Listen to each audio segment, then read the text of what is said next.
Okay, are y'all ready? You're reacting with Thor, if you're ready. I was really hoping we would get to trigonometry last time, but I'm honestly kind of surprised that we actually made it this far without trigonometry. And I feel like there's also some value to be had in the fact that you can do a lot of things without thinking about angles. Because right now, everything we've done is completely unrelated to thinking about is something of some angle or rotating some object. Right now, it's all just basis vectors and different spaces and scalar projection and cross products and that kind of stuff. And I think that's kind of neat. Because quite often, I think once you've like mastered trigonometry and you know that very well, I think some people tend to overuse trigonometry for cases where they shouldn't really be using it in terms of like performance. Like they overdo something with trigonometry that's like way more expensive using rotations and whatnot, rather than just doing the linear algebra that we talked about before. So it's probably good. In hindsight, maybe it was good that we didn't go through trigonometry yet. That's how I'm going to rationalize this. All right, let's go through the assignments then. All right, so let's do the first one. So the first one was the bouncing laser assignment. Kind of the core of this assignment was to figure out how you do the math to reflect a vector along some surface. And part of the assignment was that you should be able to do this in 3D as well. Like it should be kind of independent of the amount of dimensions you have, right? So it should work exactly the same in 2D and 3D. So we can start thinking about this. So what information do we have? Like I mentioned before, like whenever you need to solve a problem, always try to think of what is the information you already have, and then try to summarize it and put it all in the same space, right? So what do we have in this case? Well, we have some surface, right? It's in this case, it would be the terrain or whatever objects you're hitting. And then we have a ray that is coming in like this from some origin, because we're doing raycasts for this laser. And then it's hitting some sort of point on the surface. And then your goal is to reflect this one so that you would get the vector coming out like this, right? And then you can do another raycast from this location to raycast to the next spot. So there's one more thing we have. The surface itself also has a normal direction. So normals are vectors that are pointing directly out from a surface, so that it's always 90 degrees from the surface itself. This is what we have to work with. And I also told you that you weren't allowed to use like Unity's vector3.reflect, because this kind of the whole point of this one was to try to figure out how to solve this on your own. Like, well, what is the math behind reflecting vectors? All right, so we have some sort of incoming direction. Let's call this D, and let's call the normal N. Actually, D is usually distance, so I don't know if I should call it D. Let's call it R for ray, or I don't know. Or just ray. There we go. So this is what we have to work with. So one thing that can be really useful whenever you're doing stuff like this is to kind of put them all in the same space. Because right now we have a direction here. And then if we think about, okay, do we need the position here? Do we need the length that the ray has traveled? And if we think about it, the outgoing direction is the same regardless of where the ray is coming from, right? It doesn't matter how far away it is, doesn't matter how close it is, as long as it's actually hitting the ground, right? So like judging by that, we can then kind of just deduce that the position of this one is irrelevant. It doesn't matter where it's coming from. And it also doesn't matter the distance to the point where it reflects. So all that matters is the direction of this. So we just need the direction to solve this. So the first thing we want to do is to place this direction at the same coordinate system as the normal. Because that can sort of help us visualize, like, what are these vectors? Like, how do they relate to each other? And what would operations do between them in a way that's more intuitive than if they're just at separate locations. So this is the exact same direction. There's no difference between this one and this one. We're just drawing them at different locations. Okay, so now what we want to do is we want to essentially... Oh, hey. Thor is digging in a bag of candy. Dumped it out. we want to take this vector, and kind of what we want to do is we want to reflect this one to be on the other side, right? This is what we want to do. Yeah, so this is the output vector that we want. So how do we get that output vector? We have talked a lot about the dot product and how hecking useful it is. So what we can do is that we can project the ray onto the normal, like this. So again, the dot product gives us a scalar value. It does not give us a vector. But if we project the ray direction onto the normal, we get this length here. So this is the dot product of normal and ray. Okay, and this one is going to be negative because these are pointing in opposite directions. They're not pointing in the same direction, so the dot product is going to be negative, so it's kind of like a negative distance.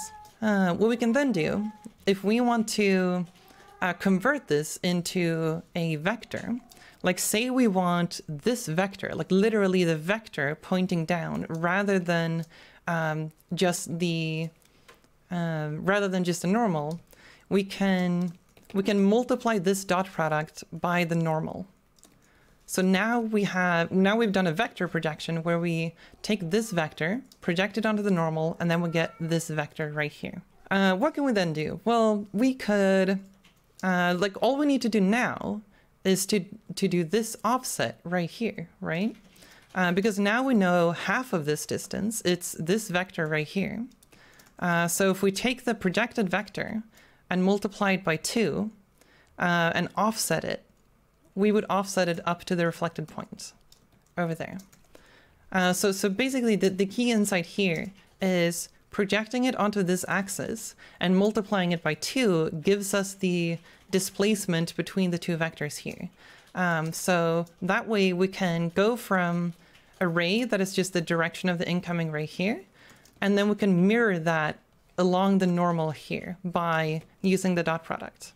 So essentially, this gives us the vector here, and then we want to take the ray direction here and subtract that vector to get up here. And again, this one is half as long. This one only covers this area, but we wanted to cover the full distance. So the full one would have 2 multiplied by the dot product multiplied by the normal to make it twice as long to cover this distance. And we want to subtract that from the ray direction. There we go. So this would be a way to reflect a vector along a normal. Did that make sense so far? I realized I haven't been using colors, and I apologize for that. I probably should have used colors. Blanked on what n represents. N is the normal of the surface, as in the direction that the surface is pointing. If you do a raycast in Unity, you can get the normal by doing the hit dot normal, if hit is the raycast hit return value. That solution was way simpler than the one I imagined. I tried to transform the world space vector to tangent space of the normal. Then I wanted to flip the y-coordinate of the vector and then convert it back to world space. That works in some cases, but the kind of one of the things you're going to run into there is that the constructing a tangent space is a little bit unnecessary because you don't actually need the in tangent space, the normal would be the z-axis, right? So this would be z. And you don't actually need the other vectors, right? You don't need this direction, you don't need this direction, and so forth. You just need the z-axis. So while you can use spaces and matrices to do this, it's a bit over-engineered in the sense that it's too much for just a simple operation. Is there any difference between calculating it by mirroring vertically versus horizontally? Well, horizontally is more difficult because if you think about this in 3D, then horizontally is kind of ill-defined and you need to sort of set that up. But I think mathematically, if you work it out, it would probably be equivalent. Are we good on this one? I'm guessing I don't need to implement it. Is it okay if I don't? Or because then we can move on to the next one. Let's see. Next one. Calculate the surface area of a mesh. This one is kind of fun because it seems like something that might seem very advanced once you're first thinking about it. But we did talk about a concept earlier that kind of makes this ridiculously short in terms of the amount of code required to calculate the surface area of a mesh. So yeah, let's talk about this one. Right, so we need to calculate the area of a mesh. So then we first need to figure out what are the primitives we're working with. If you want to calculate the the area of a rectangle, then you need to know how to do that. Like how do rectangles work? How do we get the surface area of some rectangle? In this case, it would be, you have some sort of width, you have some sort of height, and then the area would be width times height. Okay, but we're not using rectangles, we're using a mesh. So then we need to figure out how do meshes work in general. I did ask you to check out the documentation for meshes in case you weren't quite sure how they're structured. But very long story short, you have a bunch of vertices and they all make up triangles. Meshes don't have other primitives than triangles. There are some weird exceptions, but in 99% of cases, you just have triangles. So if you then want to access this data, we need to figure out how is the data laid out for meshes, which is a very useful thing to know whenever you're doing procedural mesh generation or anything, because then you're gonna have to do this manually. So the way this works is that meshes have a list of vertices, and those vertices have an index. So this one would be, for instance, 0, 1, 2, and 3. So these are the indices of each vertex. And then Photoshop decided to not work anymore, so thanks. Okay, so all the vertices are stored in an array. So we got an array of vertices and they're all ordered by their index. But then we have triangles, so it's not just vertices, we also have the triangles. The way triangles are defined is through indices as well.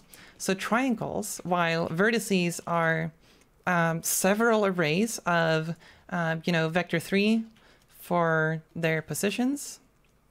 So that's an array of all the positions. They also have a lot of other data, but we don't really care about those. It also has a vector 3 array for normals. There's a vector 4 array for tangents, and so forth. So it's there's quite a lot of data in meshes in general, also UV coordinates. So, but we don't care about that. Right now, we only care about the positions. So we got the positions in a vector 3 array, and then we need the triangles. The triangles are defined in an integer array. So int, and integer arrays, in this case for triangles, are in triplets. So you would have 3 numbers in a row defines one triangle. So in this case, if we want to define the triangles for this mesh, then we could imagine forming a triangle between 0, 1, and 2. So if you think of the vectors going here, from 0 to 1, and 1 to 2, then implicitly this is then going to form a triangle. This region right here is now defining a triangle using just 3 numbers. So the integer array in this case would be 0, 1, 2, and then we want to define the next triangle. So we do the same thing there, 2,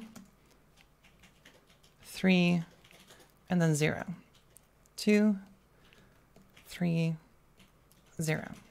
That's it. This is the entire array of this mesh. So then this would define triangle 0. This would define triangle 1. And this is how the data is stored. So if you want to access all of this, you can then use the integer array, and then you get the indices from here. And then from the indices, you can access specific vertices in the vertex array. So if we want to get the position of this one, then we go to the first triangle, we go to the index here, then we use that index to look up where that vertex is in 3D space, right? And then we can get all 3 coordinates from these, right? Okay. Is it too off topic to ask what the tangent array in a mesh is used for? It's literally used for tangents. We talked about tangent space. If you save a mesh, then all data you need in order to construct tangent space is 2 of these vectors, because we can always use the cross product to construct the 3rd vector. So when you have meshes, generally you only store the normal, also called vertex normals, and then you have tangents also saved. And tangents are usually saved in a vector 4. The fourth component is used for whether or not to mirror it. There are some cases where you have like weird setups. If you have mirrored UVs, then having a mirrored tangent is going to be really useful.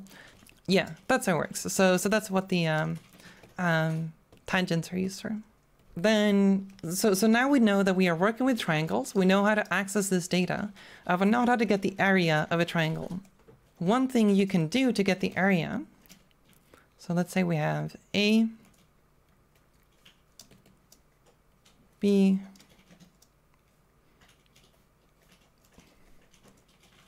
God damn it, C. There we go. This is the area we're interested in. So what you can do is you can use the cross product for this, which kind of makes things much easier than trying to figure out like, you know, the classic way to get the area of a triangle is to figure out a height value, as in this distance would be height, and then this would be the width, and then you do width times height divided by 2, right? That's kind of the traditional way of getting the area of a triangle. But if you think about it, if you do this in 3D space, things get more complicated. Like this could be far away. So then we need to like figure out how to get that quote unquote height, but it's in 3D space. This triangle could be oriented in any which way, right? It could be rotated away from us. Like it could be in any orientation. So things get more complicated when we want to like try to figure out what height means in that case. So a very useful thing about the cross product is that it can make your Photoshop document crash yet again, and then you can reopen it. It kind of makes you think about software. So you can use the cross product for this, where if you take these vectors, as in the vector from A to B and the vector from A to C, so if you do the cross product between those two, and then you get the magnitude of that cross product, what you're going to end up with is the surface area of this parallelogram.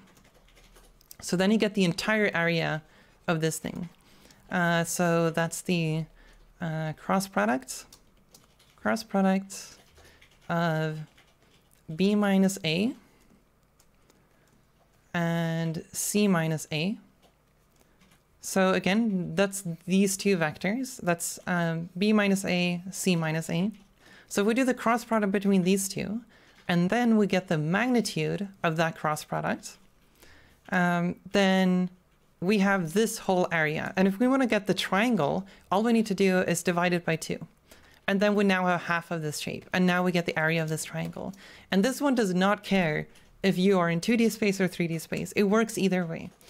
So that way you can just get the area and then you're done, right? Cool. So this is all you need for that assignment. All you need to do is iterate through all the triplets, use those to access what vertex is referring to what in the triangle array, and then you calculate the area of those, and then you sum them up, and then you got the surface area of a mesh. Any other questions about that one?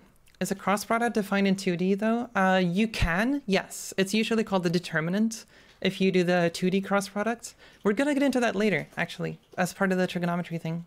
Why does cross product equal the area formed by the vectors? That seems like a bit of a deep question. I don't know if I could give a proper formal answer for that. I'm sorry. I thought cross product was only defined in 3D and 7D. The canonical cross product, yes. You can go to like more generalized forms of the cross product. I think it's usually called like wedge product. There is like a pseudo cross product in 2D, but that's usually called the determinant instead. But yes, it does exist. The reason this is subtraction is because we want to get the vector between A and B. Like from A to B is B minus A. Oh, you need to iterate through the vertices as well. The triangles themselves don't tell you anything about the positions of the vertices. You just have indices, right? So you need to use both of these arrays. I could implement this if you want.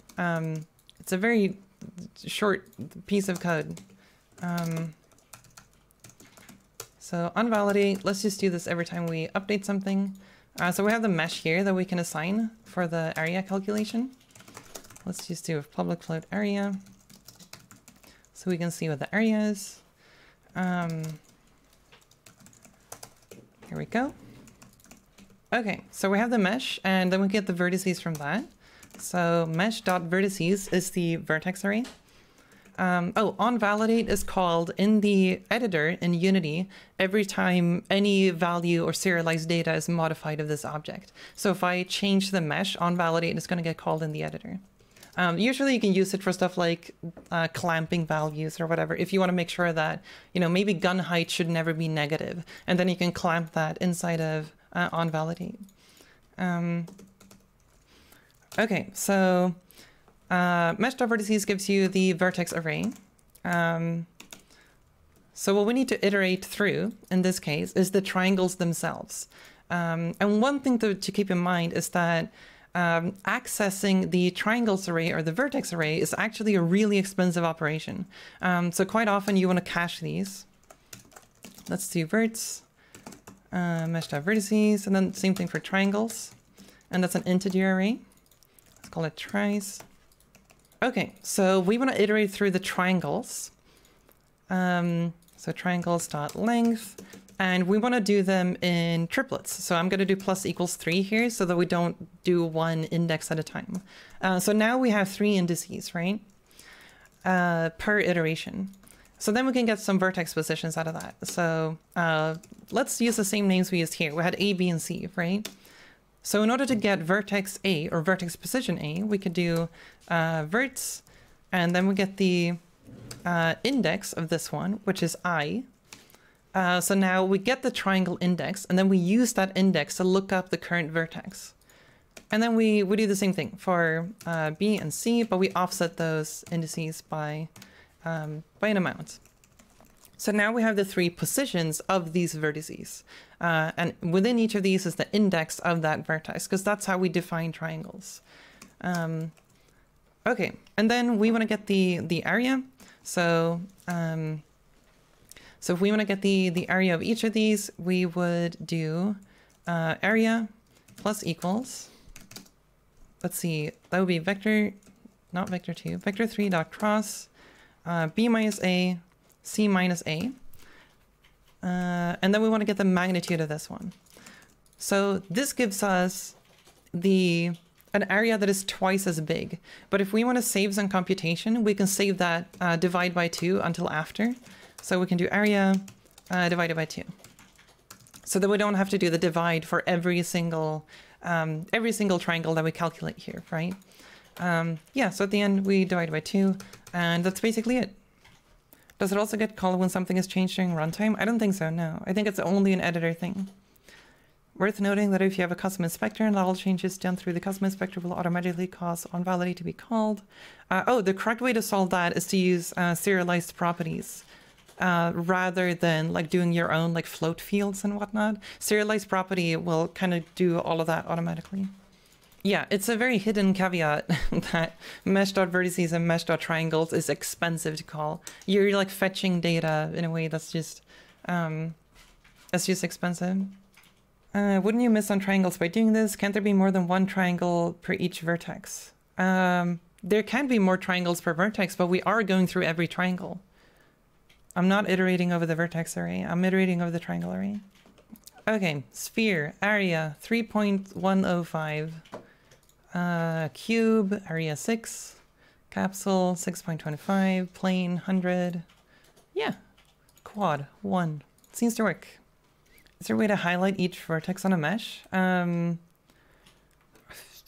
don't think so. I mean, you could write your own plugin to do it.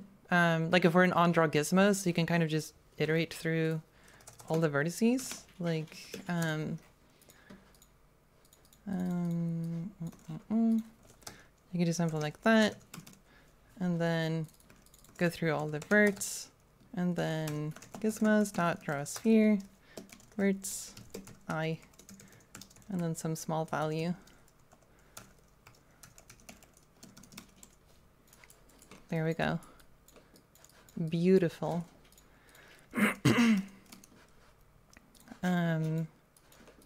Although they're not transformed, so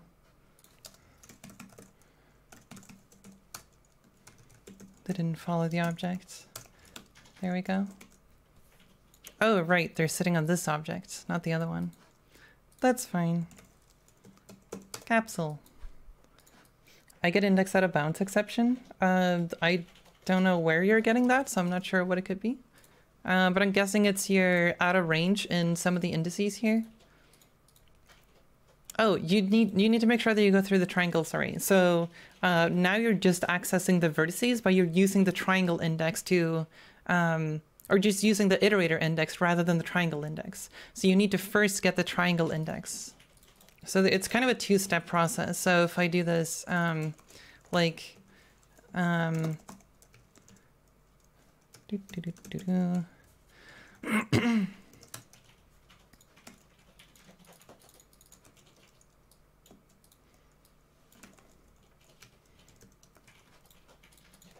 of like this. So you first need to get the vertex indices from the triangles array, and then you pass it into the vertex array. All right. Do you want to do the volume thing before we move on? Because people are asking about that.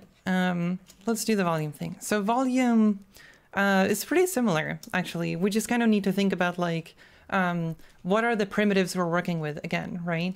The thing we're working with here was triangle, but what could we work with volume? So with volume, the way that this one works is that you need to make a presumption. The presumption is that it's a closed mesh, as in it can have a defined volume, and there are no holes in it, and there are no like intersecting surfaces. But if you presume that it's a fully closed surface, then there's a very like quick way you can calculate the area. So what you can do is that we can sort of think about this in 2D as well. So let's say we have some vertices. And this is a mesh of ours. Okay, so if you think about a way of getting the area of this polygon, for instance, one way of doing that is, let's say you pick a point. It can be any point. Pick a point, and then you form a triangle with all the other vertices. And then you calculate the area of each of these, right?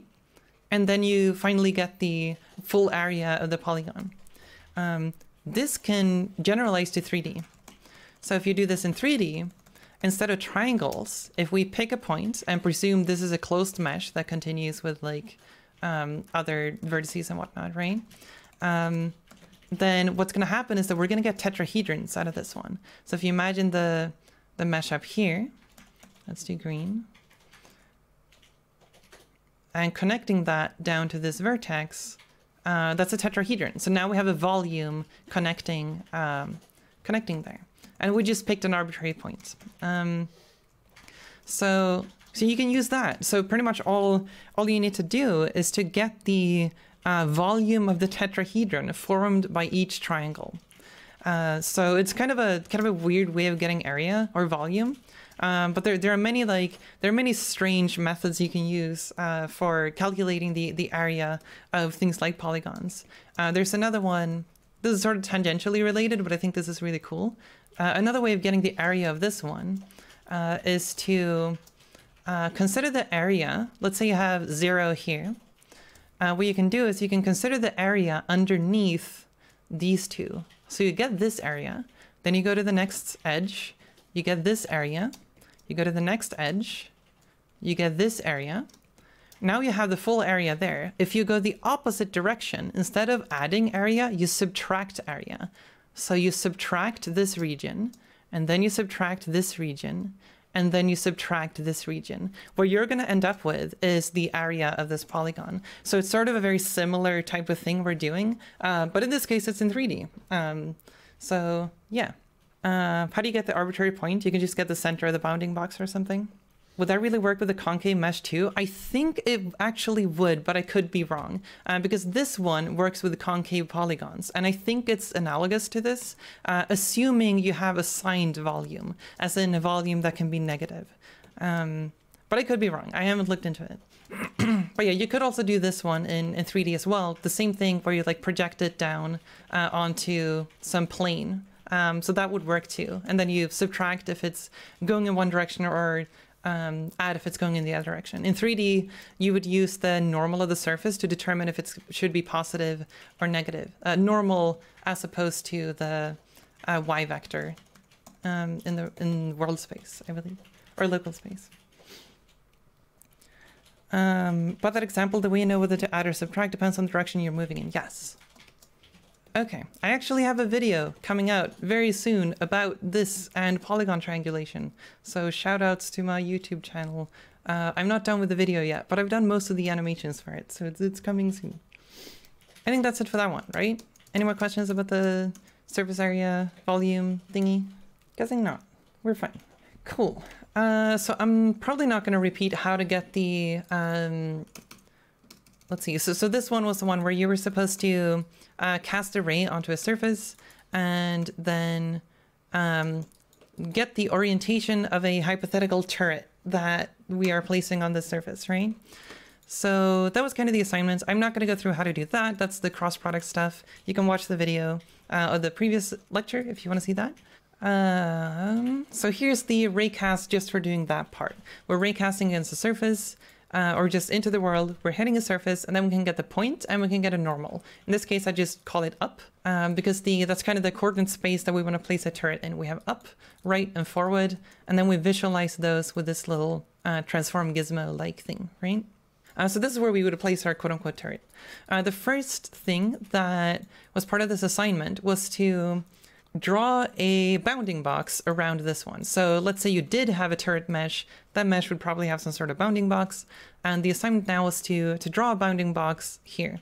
The thing about the bounding box is that you need to, you kind of need to work with the coordinate space that you've constructed now.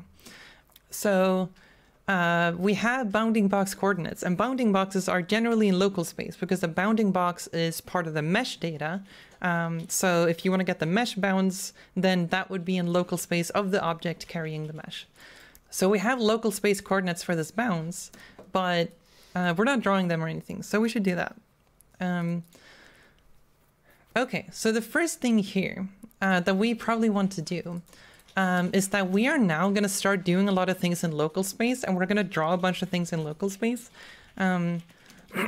So a useful thing whenever you have a space that you keep working in, but you want to also get world space coordinates and whatnot, is to set up a matrix.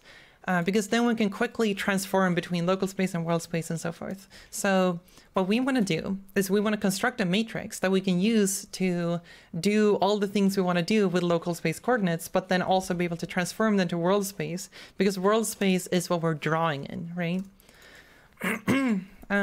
Okay, so there are many ways of doing this. I'm going to first go through a bad way of doing this and then a good way of doing this. Okay, so each of these points, we want to draw them. So let's go through these points. And let's see, we have points.length. And then we want to draw a, then we want to draw some sort of cube, because this defines a cube pretty much. Actually, let's just draw the vertices now. So let's do gizmos.draw draw a sphere. Also want them to be red, because red is neat. That's not red, that's magenta. Alright, so we're going to draw a sphere at each of these points with some sort of radius. Cool. So now if we go back here, we should be drawing the coordinates, but as you might not be able to see because they're tiny, let's recompile. These dots are now in world space, right? They are not actually using the coordinate space that we've set up here. So now they're just drawn just straight up in world space. Let's make them a little bit bigger. So that's not really useful. We want to be able to transform them to be in the space that we want to place the turret in. Okay, so now we need to start thinking about how to transform stuff again. So we kind of did space transformation manually before, where we kind of took the, the right vector multiplied by the x coordinate, the up vector multiplied by the y coordinate, and so forth. But in this case, we want to set up a matrix for this instead, so that we can sort of do this.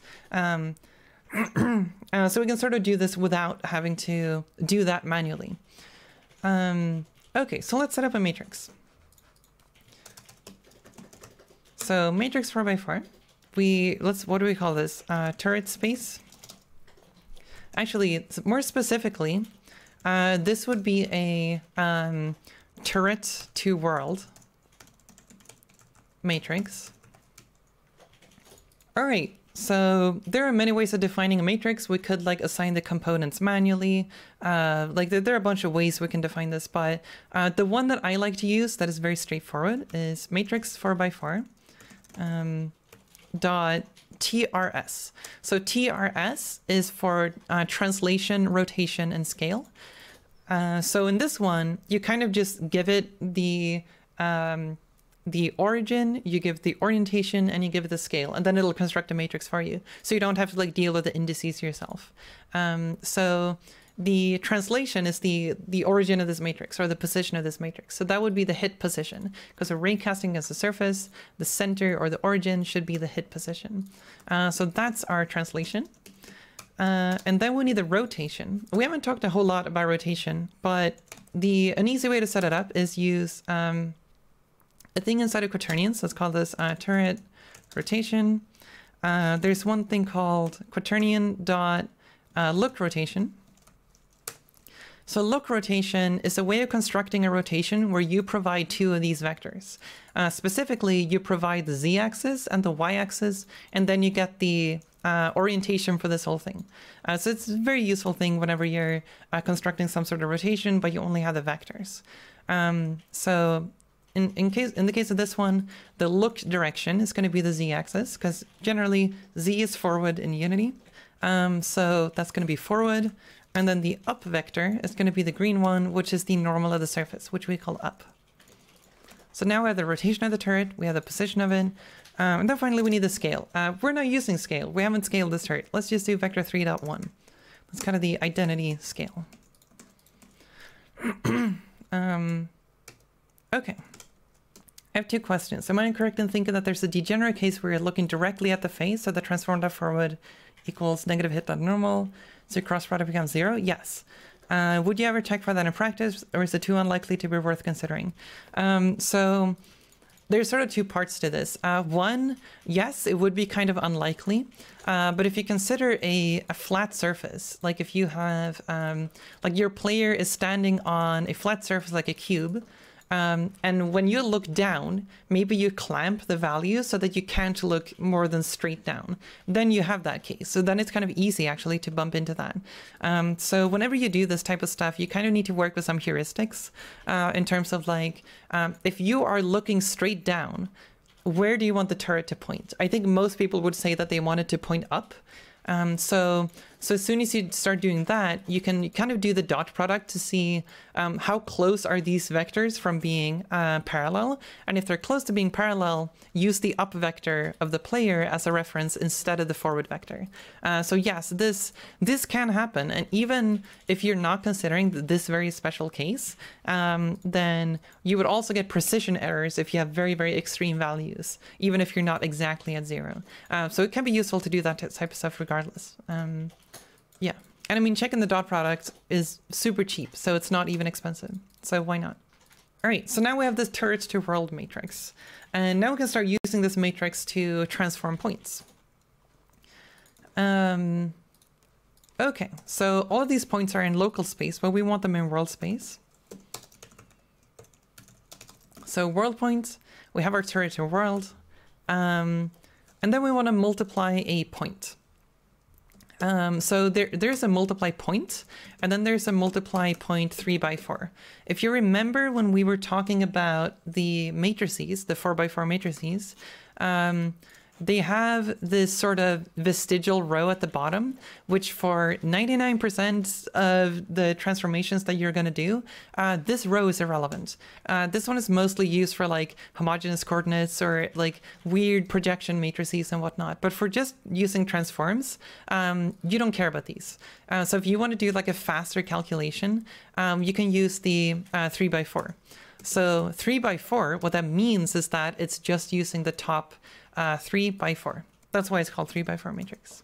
So that one is generally the one you use for these types of transformations.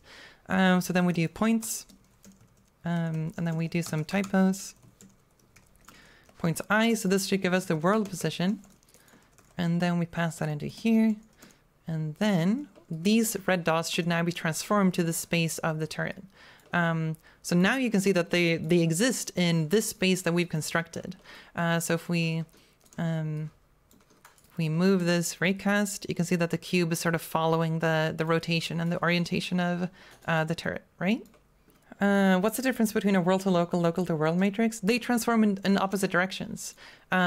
So this one was called turret to world. But if we want to transform from world space to turret space, we would need the inverse of this matrix, which we could calculate if we want to. So world to turret would be turret to world dot inverse. So this one can only transform from turret space to world space, but not the other way around. So you would need a separate matrix for that. Would you ever write matrix multiplied by vector, or would you always explicitly call them multiply functions? I think the multiply functions are good because you're being more explicit whether or not you're doing a position transform or a vector transform. So I would prefer it that way. If you're doing shaders, then you have to use the manual multiplication thing. But for C#, I would always use the functions because it describes what you're doing. Internally, that's just all the values negative if they're positive, positive if they're negative. No, the inverse is more complicated than that. I don't actually know the process of calculating the inverse, but it's not as simple as just flipping values. Like there is a bunch of computation required to calculate the inverse. Okay. So now we've been setting up this matrix and we've been drawing these spheres. Now, we want to do more things in this space. We want to be able to draw lines. We want to be able to draw the like the guns of the turret and that type of stuff. And now we're getting into a case where we're going to be transforming a lot of points. And it might be kind of frustrating to have to do this for everything we want to draw. So if we want to simplify this process, we can kind of use some of the built-in functions of gizmos. So in gizmos, and quite many like drawing libraries, even like vector graphics libraries for Unity have these features, where you can do gizmos.matrix equals turret to world. So now we've set the matrix of all the following gizmo drawing to use the turret to world matrix. So now we don't actually need to do this multiplication. Now we can pass in the local space points directly into this drawing function. So now it's still going to work. The red dots are going to stay at the same location, although this one is now completely wrong. And the reason that this one is wrong is because the matrix that we're setting here is still going to be used here when we're drawing this little transformation gizmo looking thing, right? All right, so now we've set the coordinate system of the gizmos. Then we can start like changing some of these things. So if we want to draw this ray, now that we're in local space, all of this changes. Instead of using hit.point, we would use vector3.0 because we're in local space. And in local space, 0 would always be the origin. And then instead of using up, right, and forward, which are all in world space, we want to get the local space up and the local space right and so forth. So that would be vector3.up. Also, why are these not sorted? So vector3.up and vector3.forward, vector3.right. Yeah, so now we're drawing everything in local space. Something you need to keep in mind, though, is that you probably want to reset the matrix. So if you're done drawing, you want to reset this to the default value, which is matrix 4x4.identity. Yeah, you can use gizmos.drawingScope. Oh yeah, you can use that as well. So this one kind of sets a temporary matrix to use for all of the following gizmo drawing functions. And now it's going to draw the gizmos or the lines at the center here as well. If we're using TRS, we always get local to world, and then if we want world to local, we just take the inverse. I believe so. I mean, if you know the basis vectors for the world to local transformation, you could use TRS for constructing that as well. TRS is kind of independent of that, but it really depends on the use case and what data you have already. Okay, and then I figured this assignment is probably relatively straightforward after this. I don't know if we need to go through that or if we should go for break. All right, trigonometry. Let's do trigonometry. Hell yeah. Trigonometry is good shit. All right, here we go. Whew. Trigonometry. So trigonometry is whenever you want to deal with angles and their relationship to distances and vectors and that kind of stuff. So far, we have gone through the entire course without, like, we barely mentioned angles whatsoever. So usually the way that I like to start talking about trigonometry is in the context of a unit circle. So the unit circle is a circle with a radius of 1. So in this case, you can imagine that this is a coordinate system with 0 in the center. And then on the x-axis, you would have 0.5. This is barely, it's a readable number. And then over here, you would have 1 and so forth. Same thing on the y-axis, but we know coordinate systems at this point. All right, so let's talk about angles. I think angles is kind of the starting point for talking about trigonometry, because angles is a fundamental part of trigonometry. What are angles? How do they work? So just like positions have an origin, angles also have an origin. So if you take a position, this position is always relative to the origin of the coordinate system that it resides within. Same thing goes for angles. If you have an angle, let's say this angle right here, then this angle is relative to something, right? Generally, if you're just talking about angles in just without anything else, then usually that's relating to the x-axis. That's usually our reference point for where angles start from. But otherwise, you could always, of course, have two directions and you get the angle between those two. But if you just want to get, if you want, quote unquote, the angle of a vector, which in and of itself is kind of an ill-posed question, then usually what people mean is the angle of a vector and the x-axis of the world, or whatever is the reference vector for that system. So quite often people ask these types of questions that are kind of ill-defined, where you need to like be more explicit, like, what do you mean? Angle between what and what, right? But usually it's this one. So when we talk about angles, usually we kind of specify things using the wrong color. There we go. So we kind of talk about angles usually in terms of degrees.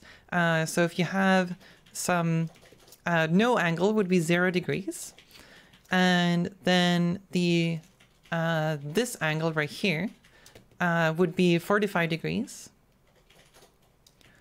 and this one right here, as in it's the angle going all the way from here to here, this would be a 90-degree angle, and so forth. And then you kind of continue around that. So what you end up with is 90 degrees, and over here half a turn is 180 degrees. 3/4 is 270 degrees. And a full turn is 360 degrees.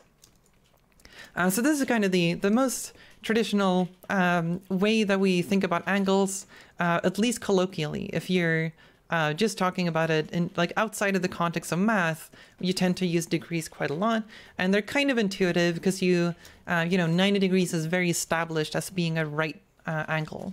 So you can sort of intuitively use this very well. Okay, but there are other ways of measuring angles. There are specifically 2 other ways that are important. Another way of thinking about angles is to use turns. So turns is, instead of the full turn of a circle being 360, we say that a full turn is 1. So in turns, we would have 0, and then we go up to this angle. This is 1/8 of a turn. So that would be 0.125, I guess. It's probably easier to just do 1/8. And then 90 degrees would be 1/4. So that's 0.25, and half a turn is 0.5, 3/4, 0.75, and a full turn would also be 1. So this is, using turns, you have a very simple way to represent a fraction of a full turn, right? So that's it's kind of what we mean when we say half a turn, and so forth. Okay, then we have another way of measuring angles, and that is using something called radians. Radians are a little bit more complicated, and it's kind of hard to remember exactly how much is a quarter of a turn. But we need to talk about radians, because radians, whenever you are working in like doing mathematical equations, whenever you're doing, whenever you're working with like various formulas, using radians will make everything much easier in terms of doing the math. It just so happens that when you use radians, there are a lot of relationships in the circle that kind of just magically work out, where you don't have to do a lot of extra calculations. So whenever you're doing mathematics or physics or whatever, radians is the unit that is used in general, if you're doing math. So the so radians, let's talk about the context of radians. The way radians work is that, let's say you have this circle, right? The circle has a radius, and in this case the radius is 1. So what you can do is that well, to zoom out a little bit, when we think about angles, we could pick any number for what a full turn should be, right? We've said that, well, for degrees we have 360, which feels very arbitrary. And then we could also pick the number 1 for a full turn. That was our turns. But for radians, it's something different, and we're going to get to what that is, but we're going to arrive at that number. The relationship that is very special about radians is that if you think about the arc length, like how long is this, and the radius, they are related to each other. If you increase the radius, the arc length will also increase by the same amount. So, or like it's linearly proportional to it. Okay, so let's say we want to make a new angular unit. Let's say we want to invent radians. Then let's say we have the radius here, and then we pick, actually let's do radians in blue. We have the radius, and then we want an arc length that is also the same length, as in we want an arc length that is the radius. So what we end up with, if we do that, is we get I don't know if I'm going to be able to get this perfectly right, but it's somewhere here. Then we end up with a very specific angle here. So if both of these are the radius, then we get a defined angle. And if we are measuring in radians, we are just going to axiomatically say that this is an angle of 1. Like this is 1. So if we say 1 in radians, we mean this angle.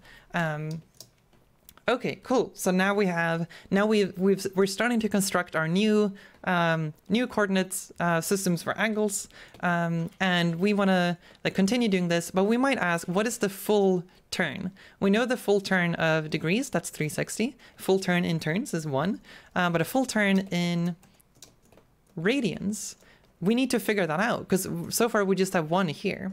So if we start like stacking these pies one after the other, I'm not going to do this correctly, so let's just pretend I will. There we go. So we can start stacking these together. So what we're going to end up with is that the last one is going to be a little bit short. It's not even, right? Let's see, 1, 2, 3, 4, 1 down here somewhere. Okay, so now we have a sets of 1. So this is going to count to 6 of them. So we're going to get 6 radians, but then there's a tiny extra bit here that doesn't like even out to an integer. Okay, so what that number turns out to be is 6.28 ... All right, so this number is a very special number in mathematics. So this number is the better circle constant. We usually call this number tau. So this is tau. Quite often this is denoted with a weird little newt like this. And yeah, so that's tau. Tau is a full turn in radians. But you will pretty much never hear mathematicians use this. This is not established. Pretty much everywhere when you're reading math papers, people are going to write this as 2 pi. So tau is exactly equal to 2 pi. So a full turn in radians is 6.28, which if you take pi, multiply by 2, you get a full turn in radians. I generally tend to prefer tau. I think pi is a garbage constant and it's making everything a nightmare. So we're going to use tau throughout the rest of this course because pi is garbage. Okay, so I'm going to erase some of this stuff. I could go on for very long about why tau is great and why pi is garbage. But I feel like I'm going to go on a very long tangent if I do that. Okay, so basically, all you need to know is that a full turn in radians is 6.28 ... And this is something that we could just call tau, or 2 pi. So if we think about the circle now, then we can think about, okay, so what is a quarter turn in radians? So no turn would be 0, regardless of what coordinate system we're using. A quarter turn in radians would be a quarter tau. So that's 1/4, or 0.25 tau. And if you want half a turn, you can do 0.5 tau. And you can do 3/4 of a turn, that's 0.75 tau. There we go. So whenever you're using tau, you can very easily convert between turns and radians. So that way you can kind of have a much more intuitive way of working with radians without having to think about the exact values of these. So you can just take the 0.25, multiply by tau, and now you know that this is a quarter turn in radians, right? Another way of thinking about what tau is, or what pi is that you can think of them as ratios. So let's see, pi is usually defined as the circumference of the circle divided by the diameter. And if you think about tau, then tau is defined by the circumference divided by the radius. Generally, whenever you're working with circles, whenever you're doing anything like this, radius is almost always the relevant thing, and diameter is just a weird thing that is twice as big, and it makes everything complicated. So if you think about using 2 pi instead of tau, then a quarter turn is like 0.25 times 2 pi, but then because people do math, then they're going to take these two numbers and smoosh them together to make one number. So a quarter turn using pi would be 0.5 pi. And this is not intuitive. It's really not intuitive that 0.5 pi is a quarter of a turn. It's like, it has this like off by a factor of 2 error everywhere. And it's a nightmare. So that's why we don't like pi. So that's the last we're going to hear of pi. By pi, we don't like pi. Go away. Cool. All right, so what is the special relationship with tau that we talked about before? Like, or radians specifically. Why are radians interesting? If you have some angle, let's call that angle... usually you will see angles be called either alpha, but more commonly theta. It's sort of like a zero with a dash through it. But I usually like alpha better because it looks like an angle thing.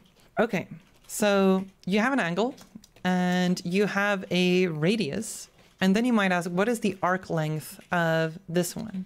If you are using radians, then just doing the radius multiplied by the angle is the arc length. And this does not hold for the other ones. So this is like, this is really, really useful, especially if you're doing physics and like angular velocity and stuff. This type of stuff is really, really neat because then you can kind of very easily convert from like say you have a rod that is spinning in some game, and then you have an object at the tip here, and you have some angular velocity that this one is rotating in, and then you might be asking, what is the speed that this one should release in? Like, how quickly should this object move in case we stop spinning this paddle? Like, this is a question of arc length.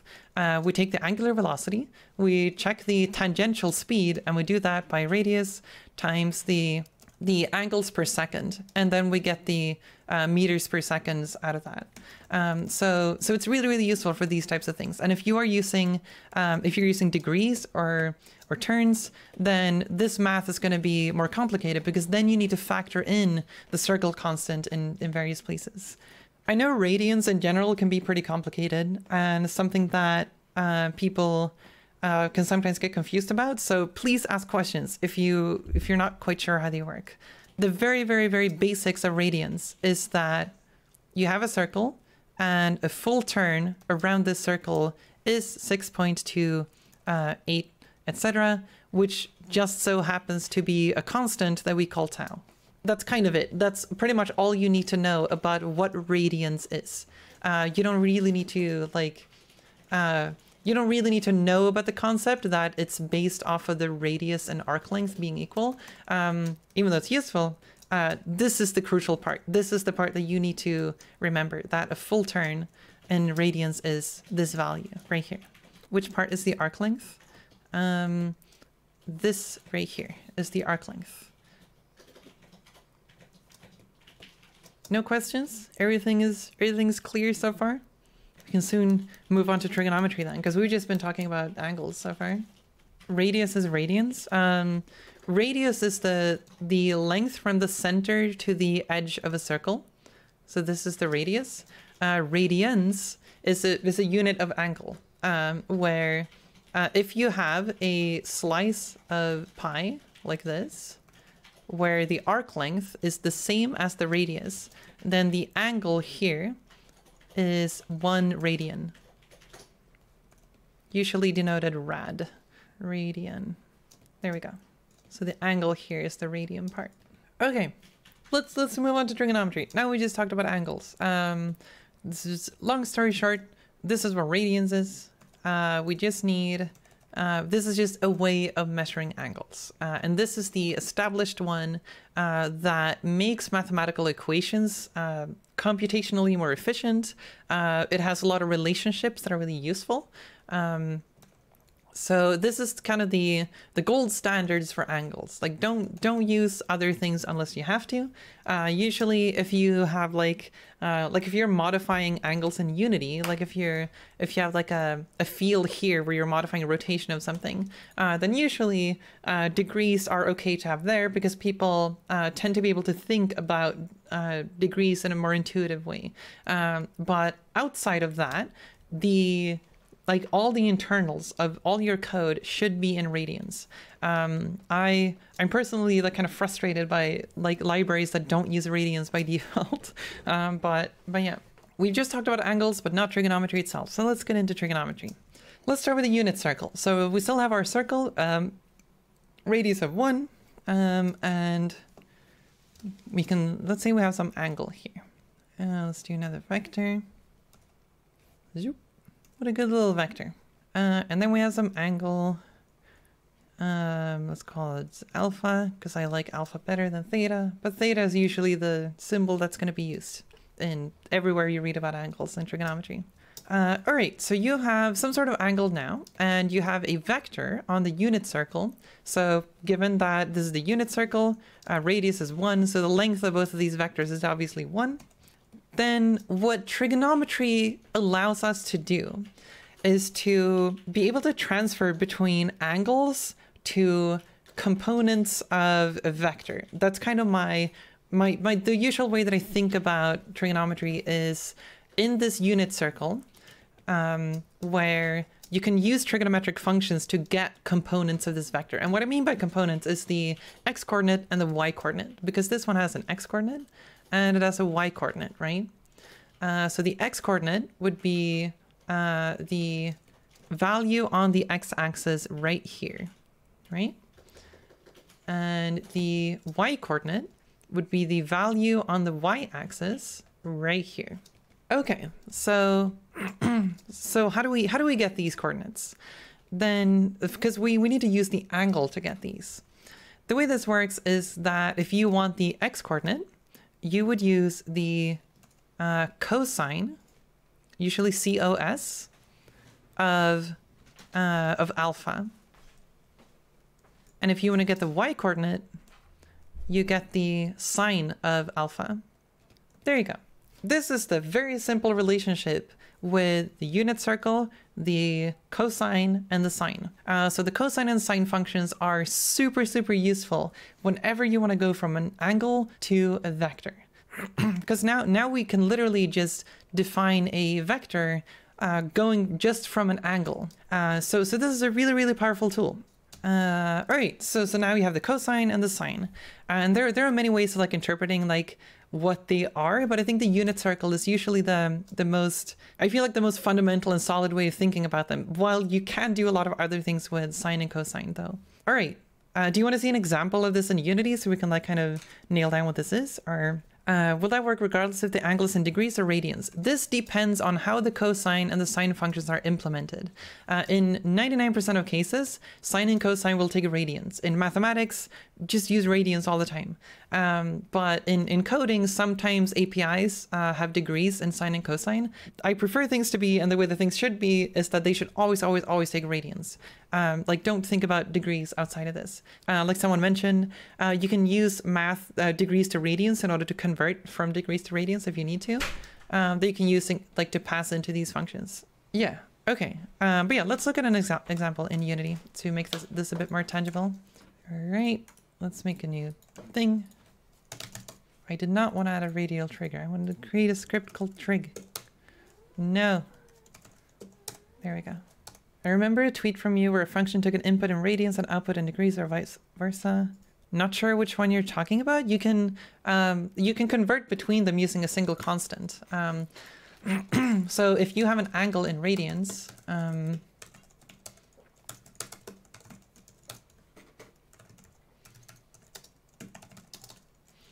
I don't know, hecking pi. There we go. If you want to convert this to degrees, you can do float degrees equals math dot radians to degrees. And there's the other way around too. Oh, sorry, radians multiplied by radians to degrees. So you can kind of convert from radians and degrees using these functions. Okay. Anyway, let's use this trigonometry. So we have been talking about how with trigonometry, you can get a vector from an angle very easily using the cosine and the sine functions. So let's do that. First off, I need tau.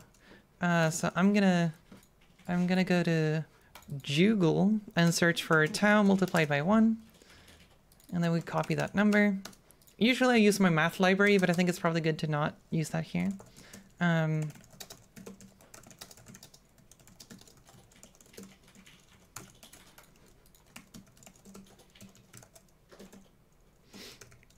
Okay, so we have tau. Cool. So now, again, this is a full turn in radians. All right, so now we want to draw, let's say we want to draw some dots. We want to draw a dot here, here, here, here. We want to arrange a bunch of dots in a circle, like this. Okay, so obviously we need some sort of for loop. We need to iterate through this and draw multiple things. So let's have an integer for how many dots we want to draw.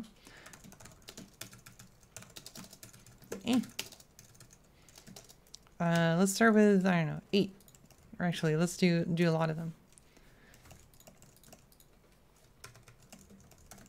Okay, and then we need a for loop because we need to draw one for each dot. So dot count. So now we can now easily calculate an angle, right?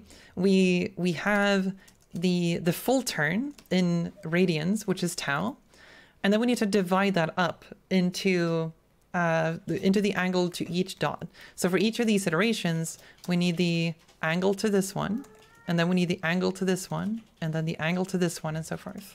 So let's first get the angle. Whenever I am working with these types of these types of iterations that go through some range, I almost always use a value called an interpolator, or a t-value, as in a value going from 0 to 1. So I usually call that t. So we want a value that goes from 0 to 1 across this for loop. And a way to do that is we can use the count of this for loop. So we can do I divided by dot count, but we need to make sure that this one is a float value so that it goes from 0 to 1. All right, so now we have a value going from 0 to 1, but that's about it. We're not actually doing anything else with that. Crucially, it's really important to remember when you want to include the end value and when you want to exclude them.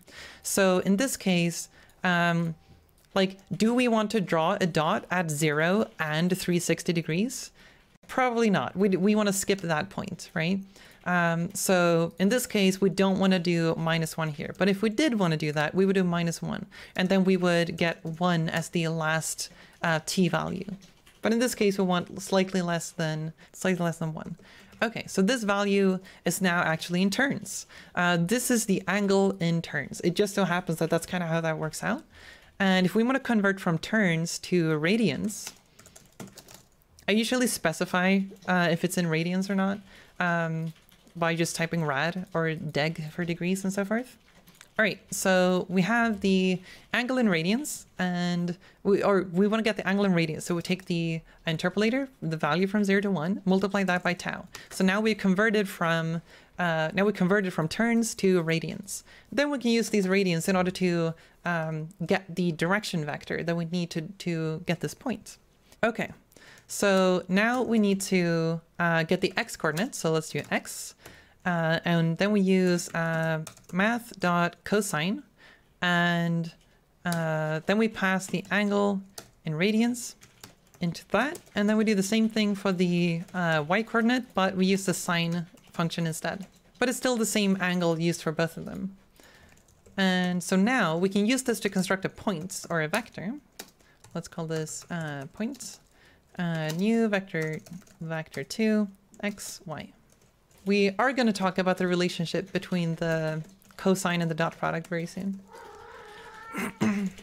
More spoilers in chat. Jeez. Bart. Buddy. Okay, so we have the point, and then we just want to draw that point. So gizmos dot draw sphere at the point and some radius of that one. There we go. So now we've drawn all of these points arranged in a circle. We change the number of points, and everything just gets arranged the way we want to. So 4 points, 3 points would make an equilateral triangle, and so forth. So this is kind of the nice thing about trigonometry, is that like every time you want to do something in a circle, then like based on some angle, then all the trigonometric functions are going to be super, super useful. Okay, so one of the things that I like to do whenever I have some sort of situation here where I have some angle and I want to get a vector out of that, I usually make a function out of that because it's very useful. I usually call it like angle to direction, and then you pass an angle in radians into it, return the vector here. So now instead of like doing this boilerplate every time, we can do angle to direction and pass the radians in directly. So you don't have to do all of the boilerplate every time. Probably more readable like this. Still very confused when I should use cosine, sine, and tangent. We haven't talked about tangent yet. So far, if you have a unit circle, the cosine gives you the x coordinates of a vector that has the angle input that you give the cosine. Like this is kind of the very basics of how sine and cosine works. So it's always important to remember, like in my head, it's very, very established that cosine is the x coordinate and the sine is the y coordinate. So whenever you think about sine and cosine, think about the unit circle. And how a vector with your angle would behave. What was the math behind cos and sine? So the math itself behind it, there's not really, they're kind of functions on their own, sort of. There are ways of sort of getting them with vector math as well, using using the dot product. But yeah, so you can get them in other ways. But generally that involves like normalizing stuff and whatnot. But so like technically, if you are using sine and cosine in like shaders or something, in most cases, sine and cosine will just use lookup tables. It's an array of values. It just picks a value, and then it gives you the result from that. So quite often they're not like actually calculated. So okay, let's continue. Are you all ready to continue? Maybe we can actually talk about that now. I think that's actually a good segue into this. So we have talked a lot about the dot product before, right? And if you remember what the dot product is, the dot product is a thing that can project a vector onto some other vector, right? So if you look at what is actually happening here, this is exactly what the cosine is doing. So, so you can see that we take this vector, we project it onto the x-axis, and then we get the x-coordinate. And if the vector is pointing in this direction, we project it down here, and then we get the negative coordinate here, right? So if you look at this, this has a striking resemblance to the dot product, right? So what this essentially means is that the dot product actually has a very intimate relationship with the cosine. So let's say we call these vectors something. Let's call them, we have the vector A and we have the vector B. So B is this vector right there. And A is this vector, the white one here, that is now blue. Cool. So we now have two vectors. We have A and B. And if you remember how the cosine works, the cosine projects one vector onto the other, assuming one of them is normalized, right? And again, the direction you project this doesn't matter, because what you get out of this is a scalar value, and projecting B onto A, it gives you the same length here as it would here. So what we can say then is that if you have these vectors A and B, we can define the, let's start with the dot product actually. So we do the dot product between A, and this time we're going to mark them as normalized. So in case we have a longer vector or whatever, we're going to normalize them to make sure that they have a length of 1. So this presumes that both A and B is going to be normalized now. Normalized B. So the dot product between A and B is the same thing as the length of A. Actually, these don't have to be normalized in this case, so we can do the general case first. The length of A multiplied, let's just be explicit about the multiply, multiplied by the length of B multiplied by the cosine of the angle between A and B. So this is a really neat relationship. This kind of like ties together trigonometry and doing our vector math, right? All right, so let's talk about the other case that I was mentioning earlier. Let's duplicate that. Now let's say these are normalized. Then if they are normalized, then what is the length of each vector? Well, it's going to be 1. So it's going to be 1 multiplied by 1 multiplied by the cosine. So in this case, we just end up with the cosine. And this is kind of neat. This is a very, very simple relationship you have between the trigonometric function of the cosine and the dot product between these two vectors, right? And alpha in this case is the angle between the two. All right, did that make sense? Or was that like weird? I think I got this right. I don't very often do the conversion between these explicitly. But I'm pretty sure this is correct. Geez, I'm a bad teacher. Cool. I've now confirmed that it's correct. Considering if I should go through the, what I usually like to call the lost sister of the dot product. I don't get it. What are the results? The results is, it's not really a result. This is a statement about the relationship between the function of cosine and having two vectors.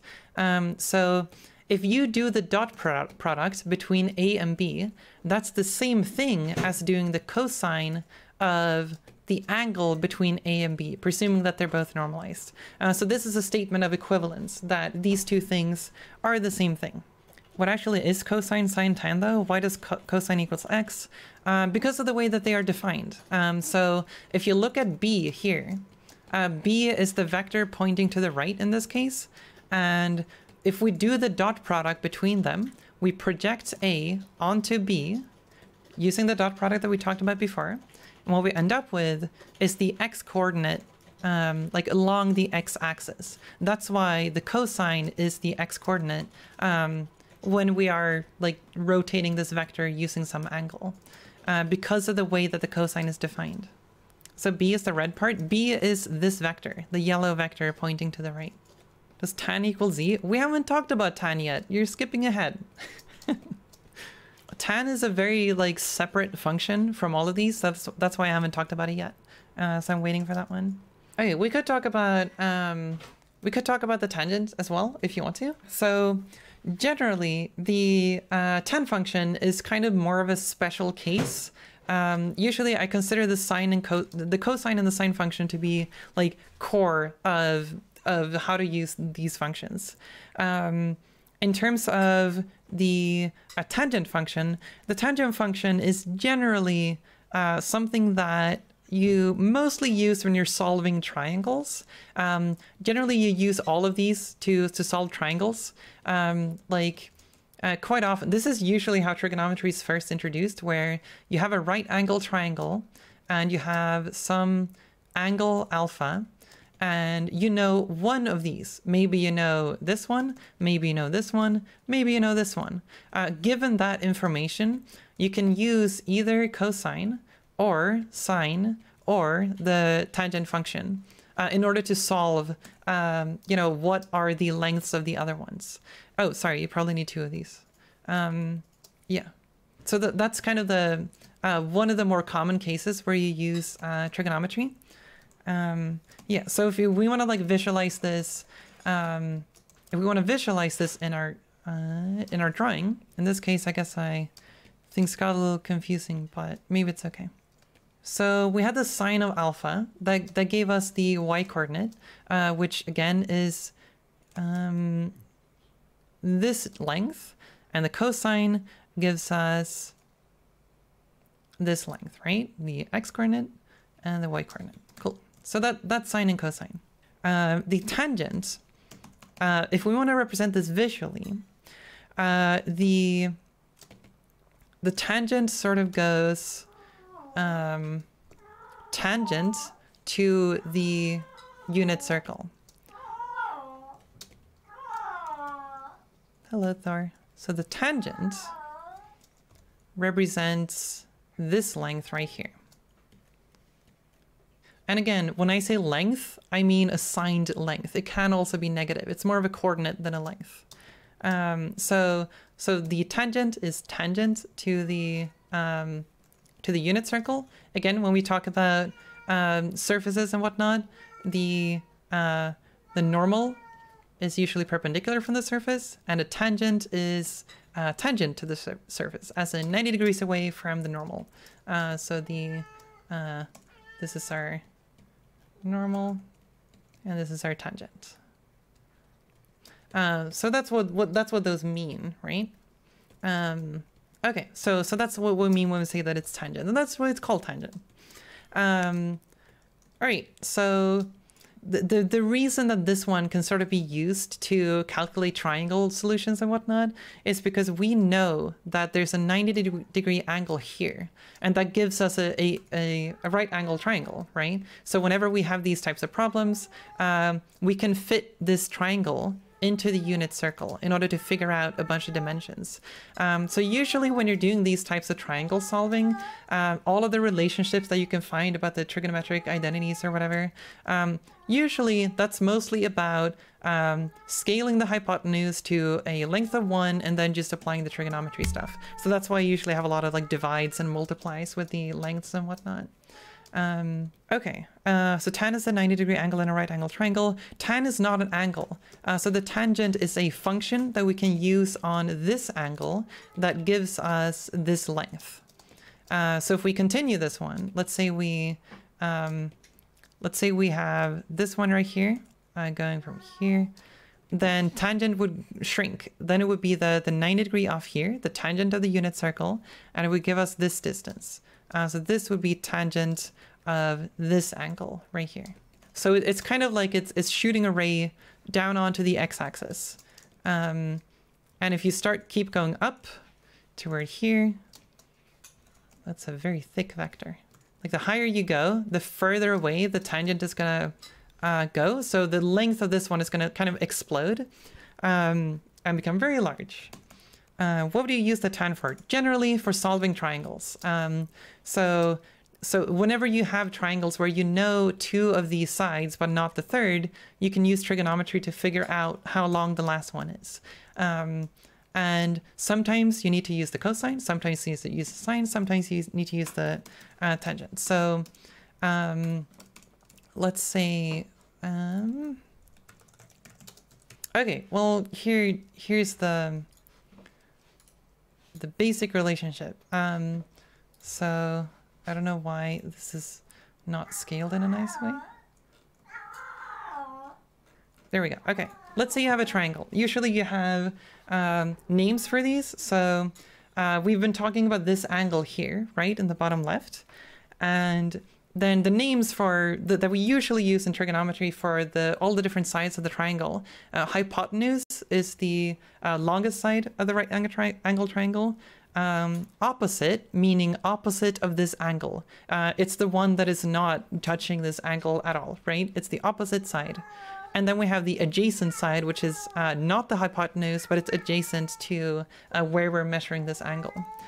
So given that, let's say we have this triangle and we're using this terminology, then these relationships can be used to solve various things in solve various problems. So if you can, let's see, thinking about a practical thing.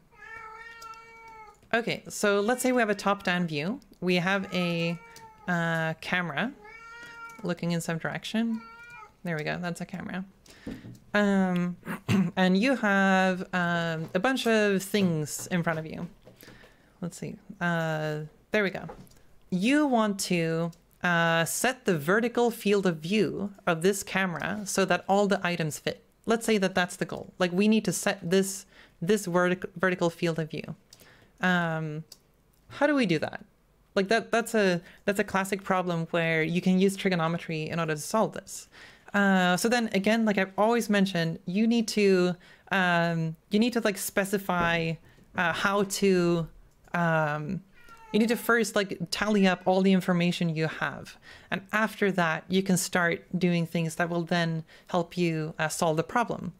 So when it comes to trigonometry, your go-to is to try to reach this state, right?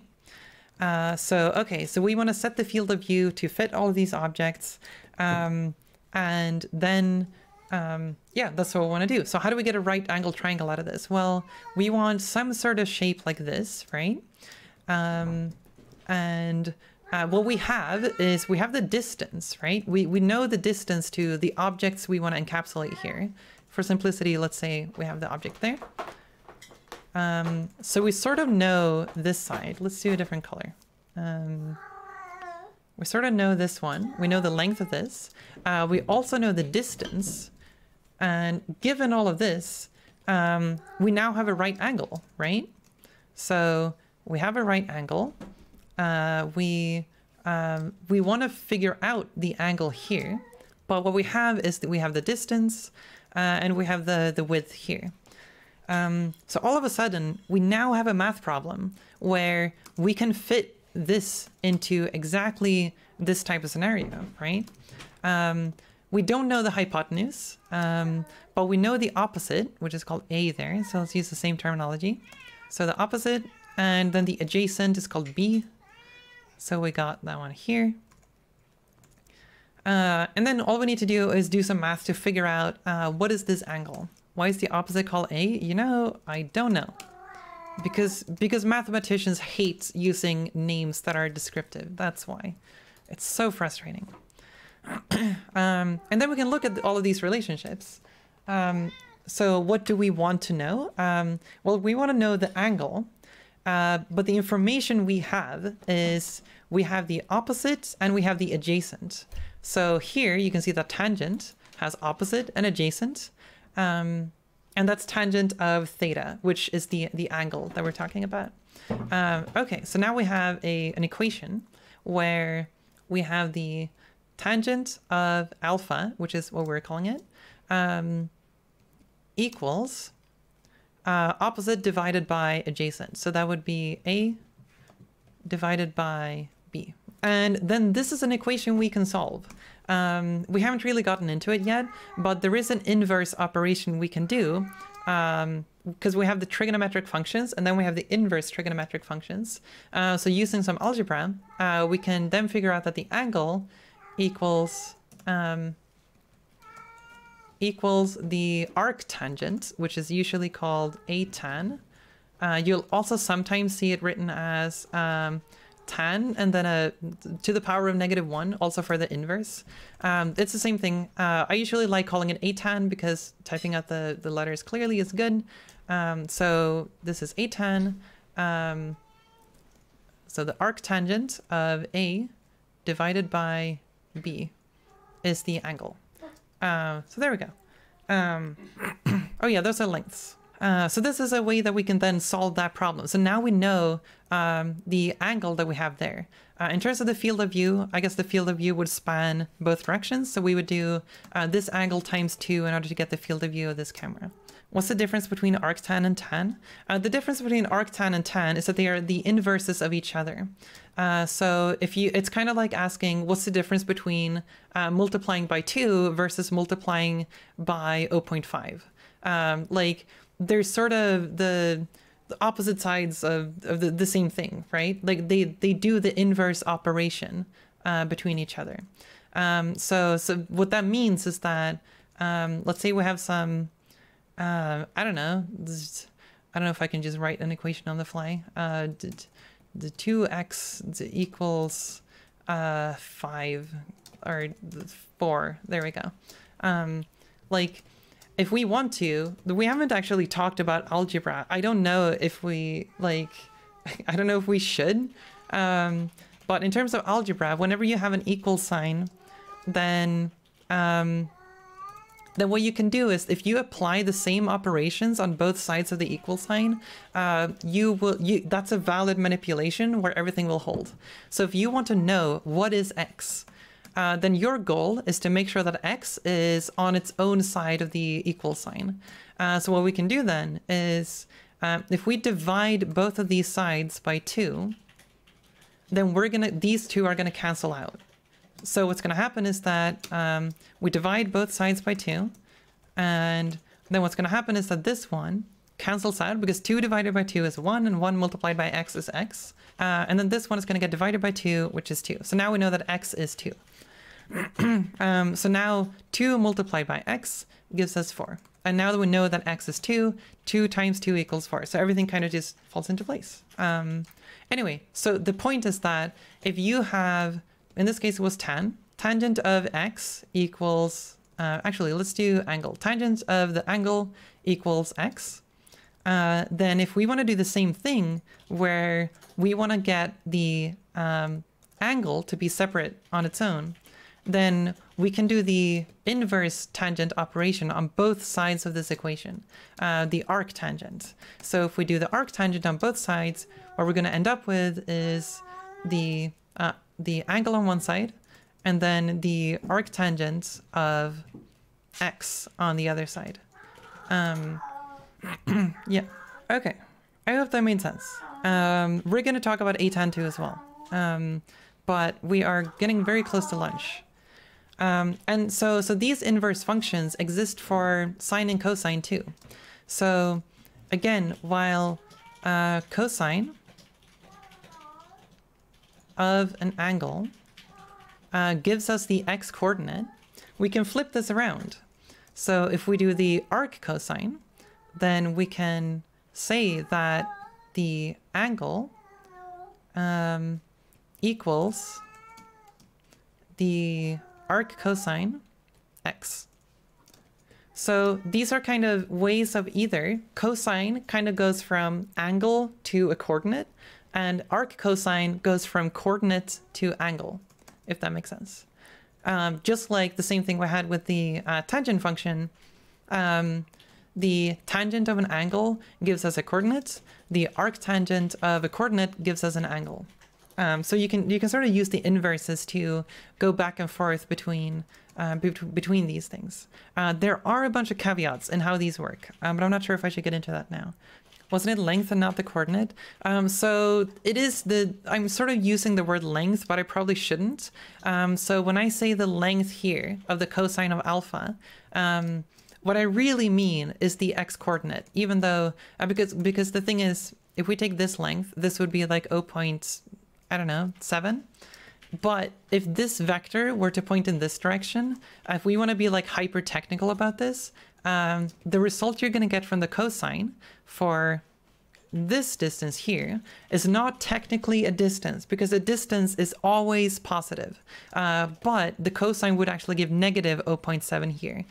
So you could call it a signed distance, you could call it a coordinate, you could call it a signed length. They're all sort of the same thing, just different words for describing what values you get out of it, right? Before you show that tan gives us a length of the x-axis, what operation would you get the length of the y-axis? So this one is not used as much. It's kind of considered a deprecated part of math. It's called a cotangent. So this would be the cotangent of alpha.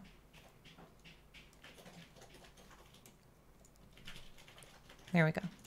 This was messy. Feel free to ask questions about this mess. Please ask questions, because I know it's getting messy. There's a lot of like weird functions we're using. Actually, ask me to clarify some like anything that isn't fully clear, anything that seems messy. Please ask questions, because I want y'all to like wrap your head around this. So the tangent of the angle gives you this length right here. That one. But when I say length, I would also say that it can also be negative. But if you want to have a geometric interpretation of this, this is the tangent of alpha. So if you want like, I did write something like that. Yeah. Here's an animated version of what we've been talking about. Ah, geez. There we go. So we have an angle, and we have the cosine and the sine, and these are sort of the distances that we're getting. But again, when I say distance, when I say length, I mean that it can also be negative. So if we graph this, for instance, we can see that all of these values are both positive and negative. Let's go to Desmos. Cosine of x. Okay. Cosine of x, this is the, on the x-axis, we have the input value, and the input value is an angle. So angle 0, the cosine returns 1. And again, we can think about this in the unit circle. Cosine gives us the x-coordinate. If the angle is 0, the x-coordinate will be 1, because that gives us this distance here. And then as we move the angle forwards, here we go from 0 degrees in radians, and then we go to pi radians here, or tau over 2. Or no, sorry, here's pi radians. And then we sort of cycle around, and then we return to the same value here. So here's a full turn. So when you visualize the cosine, the reason it's cyclical like this and repeats itself is because the angle repeats itself around the unit circle, right? Angle is always based on the x-axis upwards towards the y-axis. It's not valid to take the angle towards a negative y-axis. So axiomatically, it's always this angle. It's always the one going from this vector and then counterclockwise around. It's just the way that it works. And it's kind of axiomatically set up that way. Okay, so let's do the sine as well. The sine is kind of just an offset cosine wave, right? So this gives us a y-coordinate. Let's actually make it green for color consistency. So now we have the x-coordinate and the y-coordinate of this, right? Okay. So this is kind of just visualizing what the values are for the x and y coordinate as we increase the angle. So increasing the angle will then change these coordinates the way that they're set up here. And then the tangent function. The tangent function, like we mentioned before, shoots off to infinity because the... let's actually use a new circle. That drawing is getting messy. So if we have a circle, and then we have some direction, then the tangent is tangent to here. So you can see that this one, the length right here, the tangent of the angle, if this is the angle, the larger this, or the closer this angle is getting to 90 degrees, this line, as soon as you get to this point, it's gonna, this is infinity, right? This one never crosses the x-axis anywhere. So the further you are up in terms of angle, the larger tangent is gonna be. So if we look at the graph for this, you can see that the blue one, the tangent curve, is shooting off into positive infinity. So it just becomes very long. And then as the angle increases past 90 degrees, we get sort of the same thing, but projected down here. It's this length here. But when I say length, what I mean is that this one can also be negative, because now we're getting negative values. So it shoots off to positive infinity, goes around to the other side to negative infinity, and then it goes back around. Yeah. We have cosine, a cosine, tan, a tan 2 sine. There's also a sine. I mean, the ones you're going to use the most is cosine, sine, a cosine, maybe a sine, not as often. A tan and a tan 2 are useful sometimes too. There are a bunch of other trigonometric functions like cosecant, secant, cotangent, but you don't need to know these. If you know sine, cosine, and tangent and their inverses, you're pretty much set. You don't need to know anything else. You can solve all the problems using these, and the rest are just kind of optional. And if you want to go like learn all of them if you want to, but they're not even built into math libraries. Usually there are only these three, the other and the inverses. Yeah. What was a tan 2? Oh, a tan 2 is sort of a weird thing. So a tan 2 is almost always only used in the context of like game development and like graphics, I suppose. So a tan 2, you know how we used, let's go to code instead actually. You know how we had angle to direction, where given some angle, we can take the cosine of that angle to get an x-coordinate and the sine to get a y-coordinate. And then we can convert an angle to a vector. In this case, a direction, because it's normalized. So if you want to do the opposite, like let's say you have a vector, but you want to get the angle out of that. So now again, we're talking about the inverse operations. That inverse operation is usually called a tan 2, which is a little confusing and annoying. So this is essentially direction to angle. So the input of this one is now going to be a vector. Let's call it v. So now we want to convert this to an angle. So all we need to do then is math.a tan 2. And here's the thing that just sucks. A tan 2 has the y-coordinate first and the x-coordinate second. It's garbage. It's the way everybody writes the a tan 2 function, and I hate it. And it's just bad, but it's how it's defined. And the justification for it is garbage too. But anyway, so this is a way of converting from a direction to an angle. So yeah, that's basically it. That's what a tan 2 is. Nothing is consistent and everything is garbage? Yes. T equals time. In this case, I'm using T as an interpolator. Usually, that's kind of just what you call interpolators. I think it comes from time, but this is basically a value from 0 to 1. It's technically slightly less than 1 because of the way that we want to draw this. But usually, whenever I use T, this is what I mean. It's a normalized value. Or normalized value range, to be specific. So when you have a range of 0 to 1, or sometimes -1 to 1, I usually call that a normalized value range. So what this means is that in this case, it also means turns. It's just the angle in turns, where 1 is a full turn, 0.5 is half a turn, 0.25 is quarter of a turn. And if we want to convert from turns to radians, we multiply it by tau, and then we have radians. Is it 2 and a tan 2 related to the square trig functions? I don't know why it's called a tan 2. I don't think it's related to squared trigonometry at all.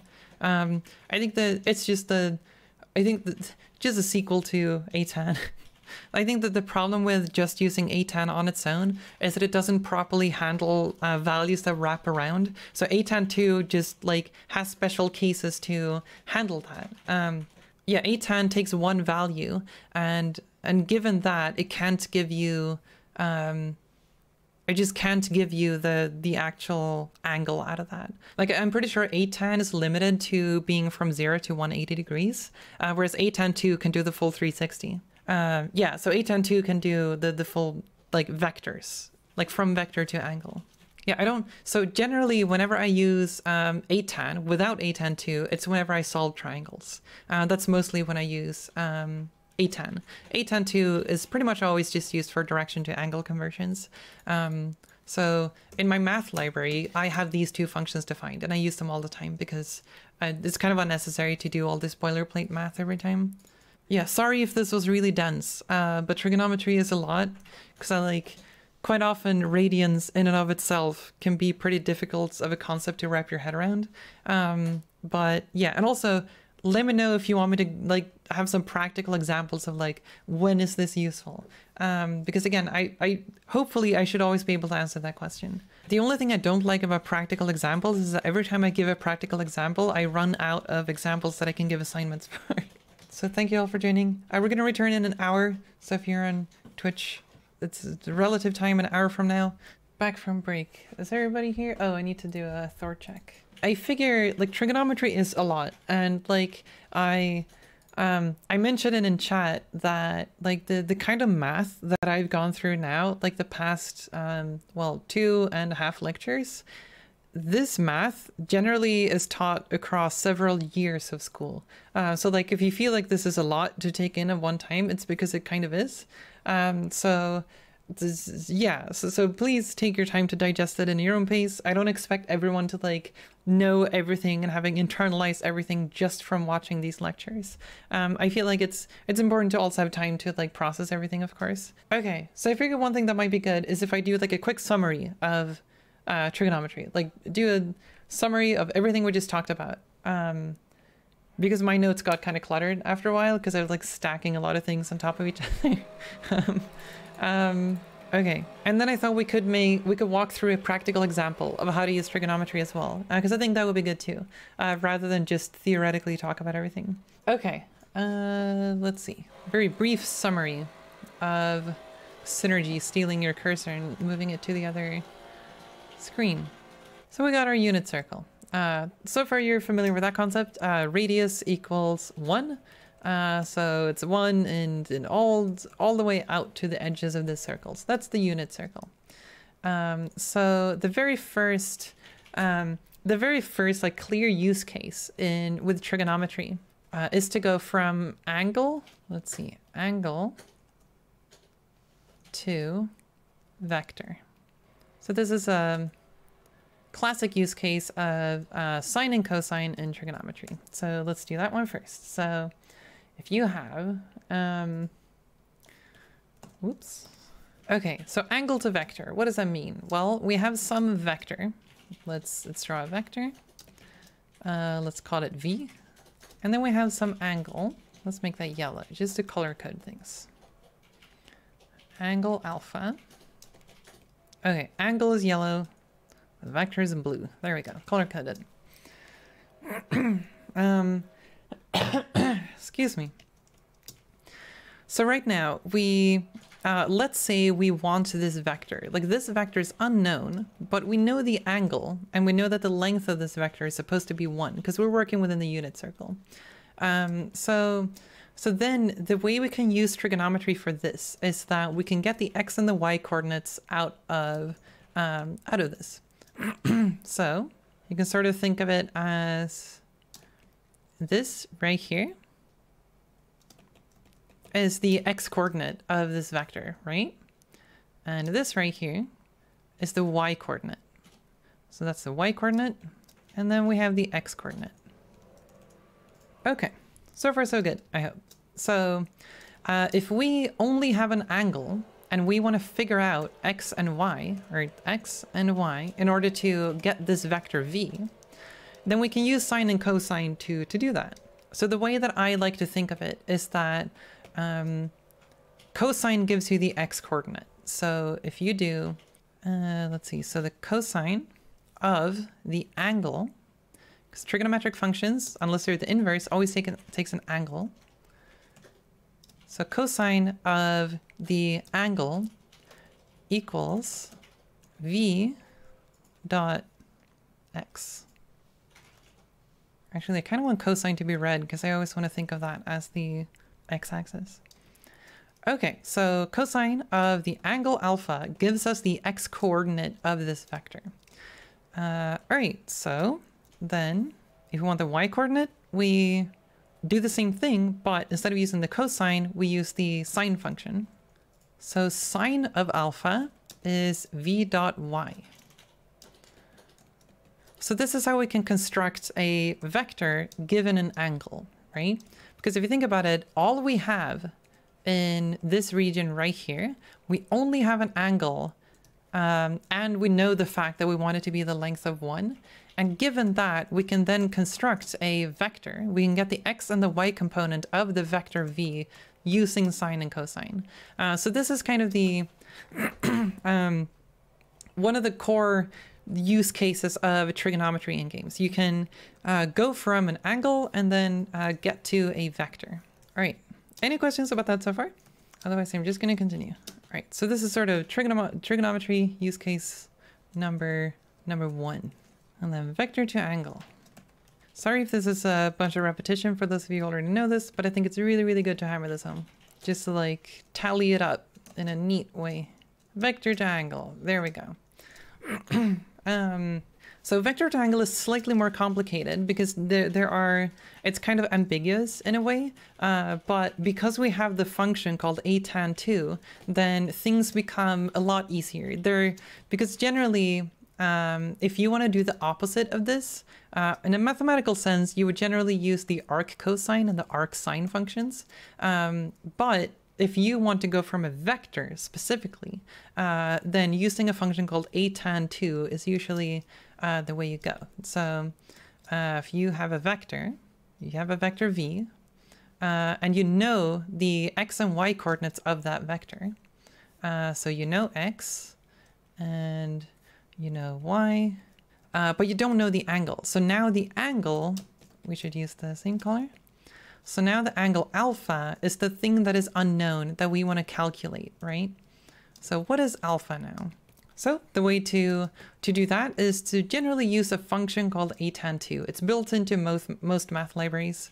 So a tan 2 of, and for whatever reason, y components go first, and then the x component. In most a tan 2 functions, y is first. Probably for legacy bad reasons, because you usually do y divided by x in many cases, but that's a shitty excuse for writing confusing functions, but this is the way that it looks in most math libraries, and this would give you the angle. All right, so now we can convert from a vector. If we know the coordinates of this vector, we can get the angle out of that. Is there a vector 2 a tan 2 that just takes a vector 2? Generally not, but I have one in my math library. We also wrote one before. Like, this is the same thing, right? We could call this a tan 2 that takes a vector, but it's not built into Unity. I would recommend getting my math library. It's free. It exists.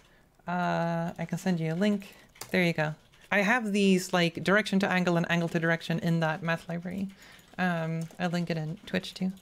Can you not do a cosine of x and a sine of y? The issue with the inverse trigonometric functions is that the inverse trigonometric functions are ambiguous. So if you say, okay, what is the, let's go back here. So we had the cosine of alpha gives us v dot x. So let's flip that. Let's ask, what is the arc cosine of v dot x? There we go. So if we ask for the arc cosine of v dot x, theoretically that should give us the angle, right? But it's not that simple because the angle, this is kind of for like, we have sort of axiomatically decided that arc cosine should only return angles within a specific range. And this is because technically the arc cosine of v dot x has an infinite number of answers. So if you think about it, if you have this x coordinate, we don't know if it's this angle or if we are using this angle right here. We can't tell the difference between these two because they have the same x coordinate, right? So technically, if you are if you're doing the arc cosine, you will get this angle, but the vector could have this whole angle that goes around here.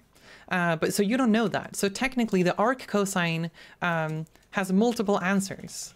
And generally the arc cosine just axiomatically returns this angle.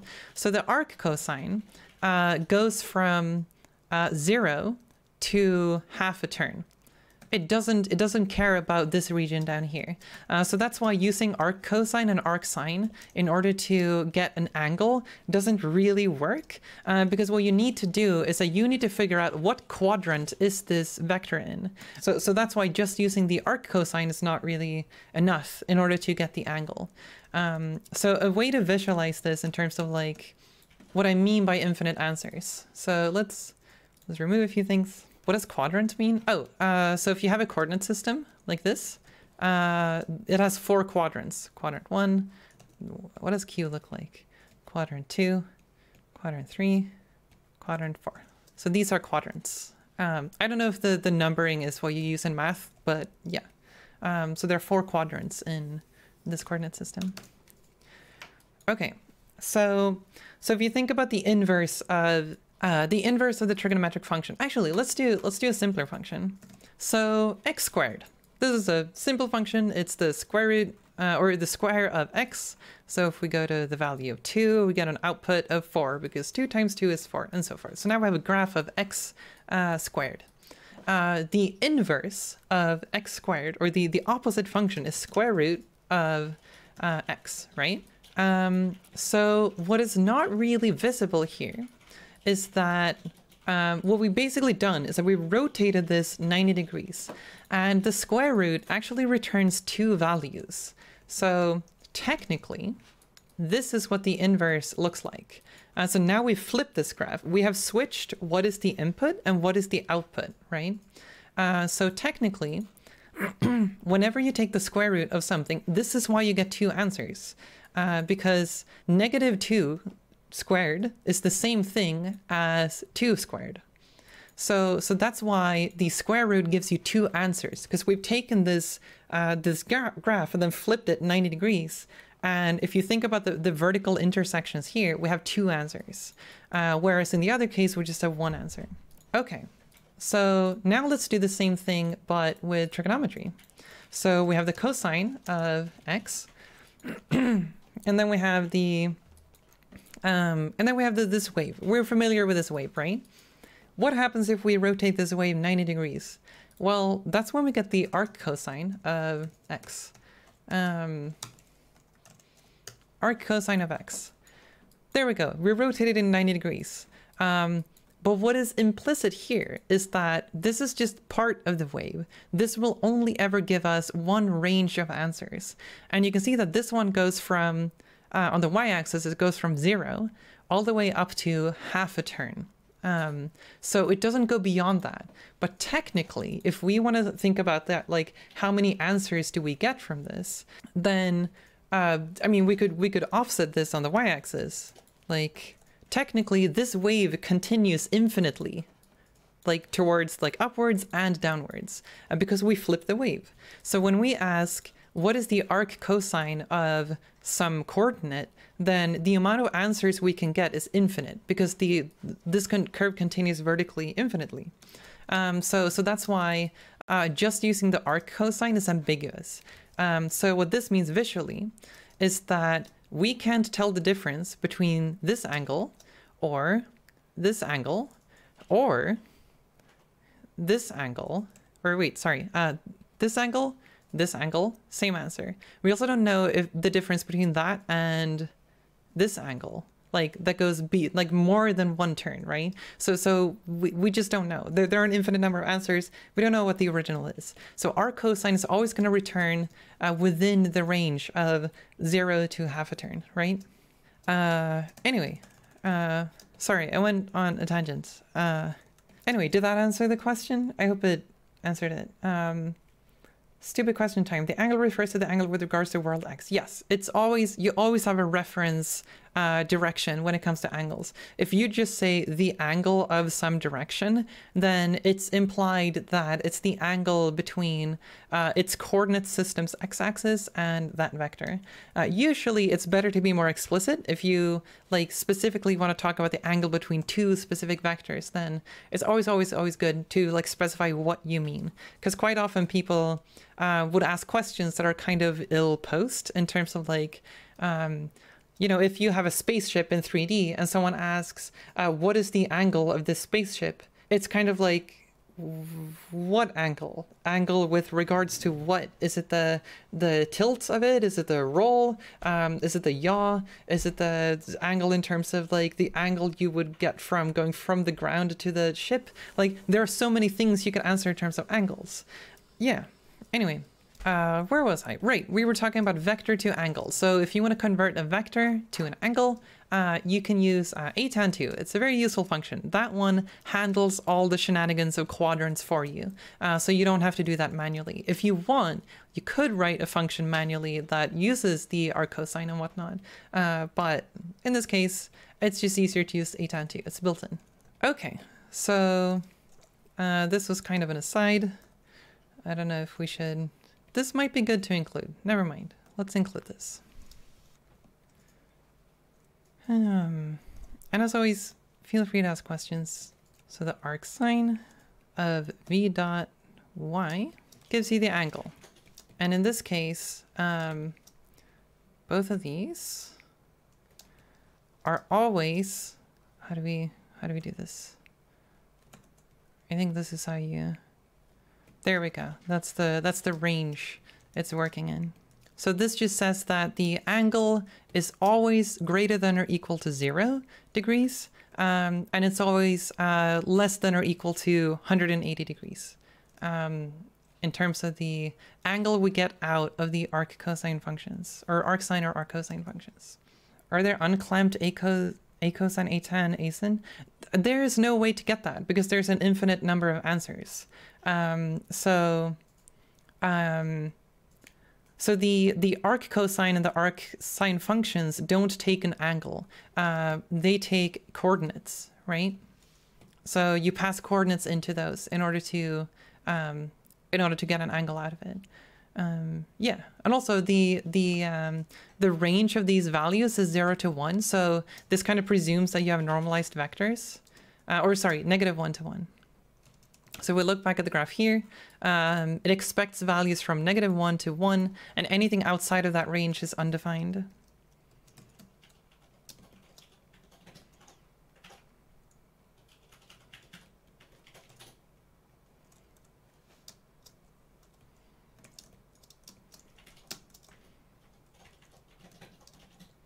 Let's say we wanted to know, I guess, the sine of the angle. We would just use the dot product to get that. It depends on what you mean by sine. Sine with respect to what? But generally, you would use the dot product for that. If all you care about, if you have some sort of plane or something, and you have a vector, and you basically want to know, are you pointing on the positive side or the negative side of this one? You know, is it here or is it here? Then in this case, you would have a positive dot product, and in this case, you would have a negative dot product. So if you mean the sine in terms of some plane with some normal, then sure, you can use the dot product for that. But it depends on like what you want to check, right? Okay.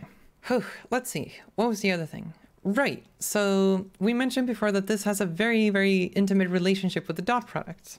So I think it's time to bring up a very practical example of this. All right, another example where trigonometry is useful. Now we want the angle between, there we go, new colors. Angles between vectors. And we have vectors A and vector B. Here's another use case for trigonometry.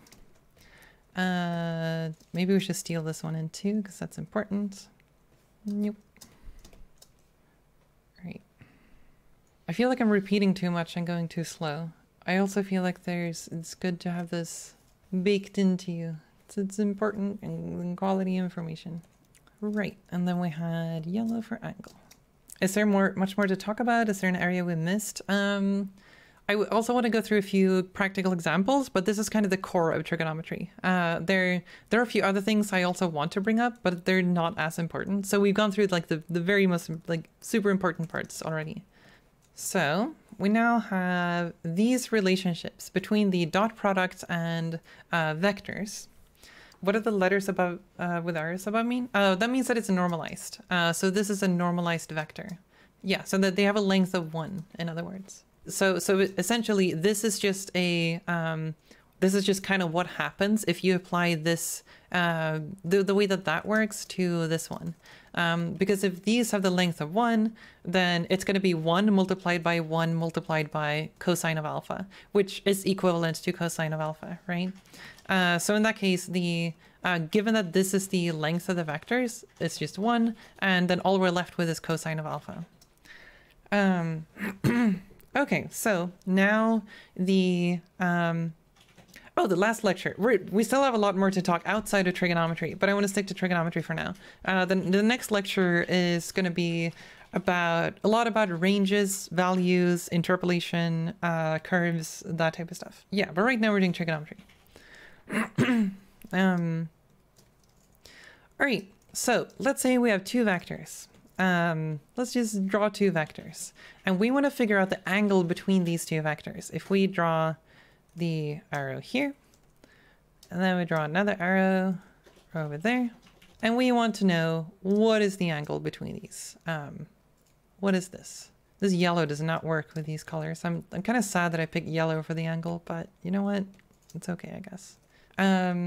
Okay, so we want to figure out this angle, but we have the vectors. So looking at this equation, we can figure this out because now we have all the information we need.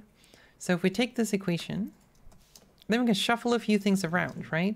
Remember that we talked about the arc cosine, as in the inverse of the cosine. Well, if we do the arc cosine on both sides of this, there we go. So we apply the arc cosine here and here, then the arc cosine and the cosine is going to cancel out, kinda. And then from that, we can figure out the angle. So we can take this, that part, move things around a bit. So now we take the arc cosine of the dot product of A and B. So that gives us the angle between these 2 vectors. I feel like these letters are not very aligned, but you get the idea of. Cool. So now we have a formula to get the angle between 2 vectors.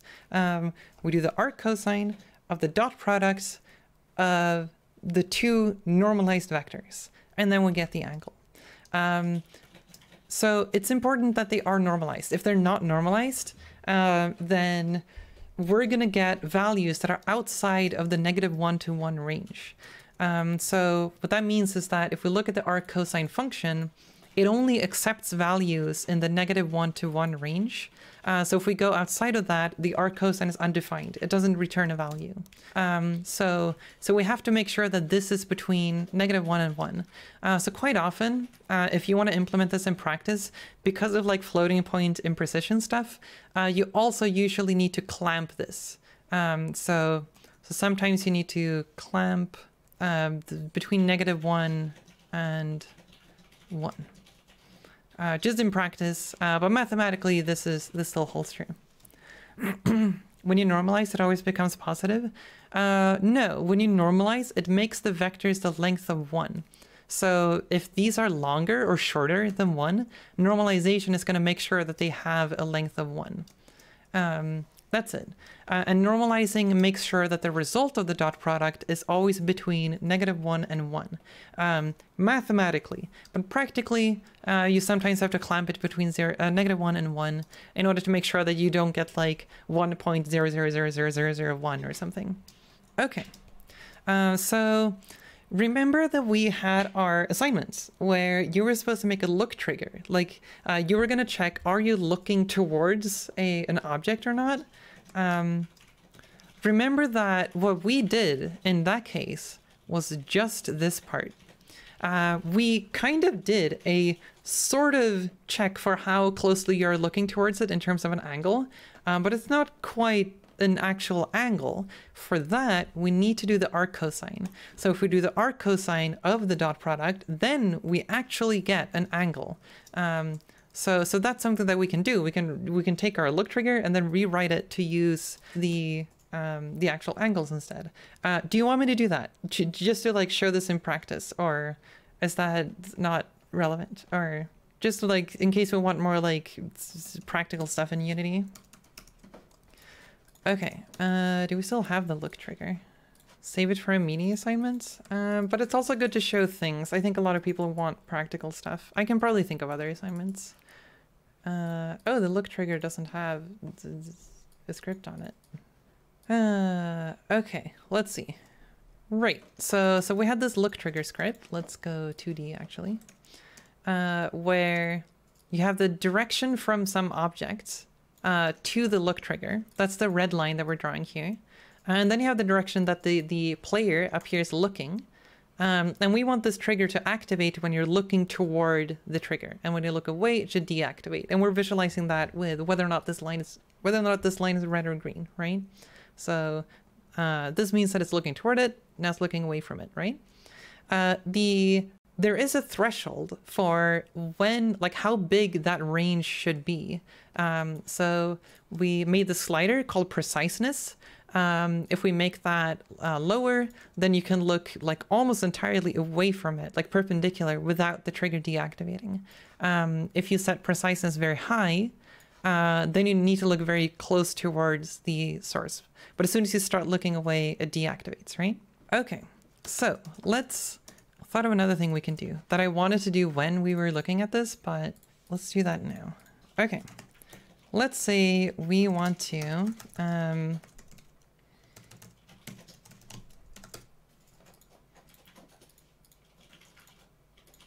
let's say we want to draw actually maybe that's going to confuse things. Never mind, let's do that later. Okay, so previously we were just using the dot product for this. We are essentially, we were just projecting the, you know, we had our look trigger and we had our player. Here's the trigger. So we have the direction to the trigger, and then we have the direction that the player is looking. Destroyed my undo history.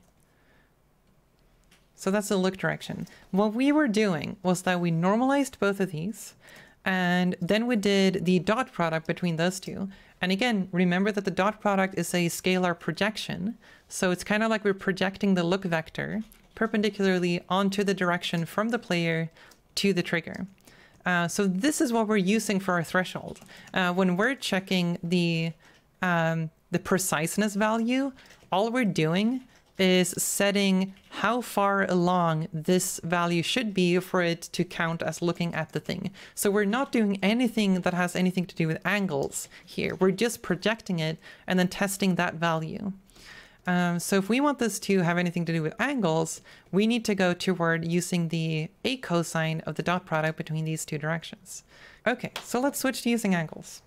Is there a specific reason when to use gizmos, handles, or debug for drawing lines? Debug is useful because you can call that one from update. Gizmos can only be drawn inside of gizmos. or like in other editor contexts. No, gizmos can only be drawn in onDraw gizmos. Handles is generally for like editor extensions, where you can like draw in the scene view to make, you know, the handles, kind of like Unity's gizmos. Like Unity's gizmos like these are also drawn using handles. So if you want to make your own editor plugin, then you would use handles a lot. Okay. So what we had before was this lookness value, which is the projection of the player look direction onto the player 2 trigger direction. But what we want now is that we want the angle between these two, right? So if we want the angle, then we need to do the a cosine of this value. Okay, so this is the projection. Or we can call it dot. I don't really know what to call it. And then we can, then we need to make sure that this value is clamped between -1 and 1, right? So we can do dot equals math dot clamp, -1, 1, oh, values first.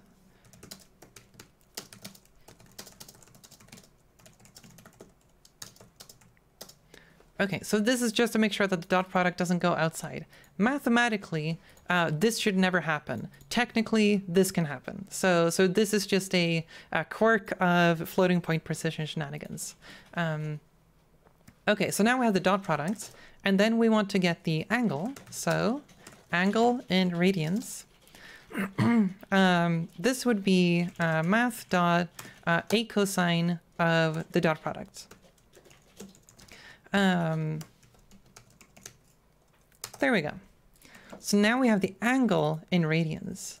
So what we can now do instead is that we can check if the angle between these two vectors is less than some value that is no longer preciseness. Now we want this to be an angle, right? So let's call this what do we call this? Angle threshold. Let's make that in degrees. Okay, let's set it to 30 degrees. Actually, 90 degrees would be the upper limit. Okay, so angular threshold in degrees. Then we need to test that. So we do angular threshold in degrees, but we need to convert that to radians, right? So float angular threshold radians. So if we take that in degrees and then multiply that by math dot degrees to radians. So now we've converted this to radians, and then we can test the angle between the vectors against the threshold we have. And if the angle between the vectors is less than our threshold, then that means that we are looking at the trigger. All right, so now if we go back here, recompile, there we go. Okay, so now we can set this one in degrees. So if we want to test this a little bit easier, we put these both flat on the y-axis. Then we can actually read the degree values here. So it looks like the threshold happens here, and that's where the game object says 30 degrees. So it seems to work. And then we can decrease that threshold if we want it to be 10 degrees. It's now more sensitive. Now we need to get closer. And if we set it to 90 degrees, then we can be like entirely perpendicular. It's only when we go away from that we now have negative values. Yeah, did that make sense? So essentially all of this is get angle between the vectors, and then test if lower than angular threshold. Okay, in practice, you generally don't do this manually. In practice, you would use vector2.angle. So vector2.angle, we can just shove these two values in there, and then we get the angle between those two. Yeah, crucially though, this one returns the angle in degrees because everything is inconsistent and garbage. So yeah, so this would give us the angle in degrees. So yeah, anyway, you can just to like mention how you would use trigonometry in a case like this. But again, in practice, you would generally use the angle function. Yeah. What if you want the threshold to be closer to 180 degrees? I mean, you can do that if you want. Right now, I just like set it to 90 as the maximum. But you can set it to 180 if you want to. And then everything would still work the way you would expect it to. Here we go. And then we'll set the value to 120. So now this still counts as looking at it, right? Until you get all the way over here. Okay. Did that make sense? Okay, so I'm just going to do the thing that I wanted to do before now. Where I want to draw a bunch of lines and then show whether or not those are within or outside of the look range. So I'm just going to shuffle things around a little bit. So we have the look direction, player to trigger direction should be passed in. There we go. Player position. Actually, where is... You know what? We can just move these in here.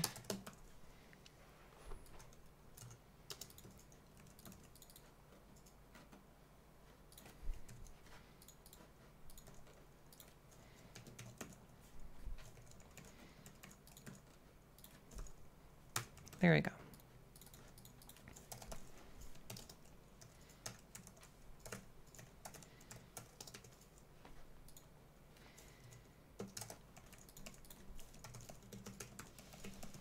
Okay, now we should have the green line. Yeah, okay, cool. All I wanted to do was basically draw a fan of a bunch of lines around this one where you can visualize the angle more clearly.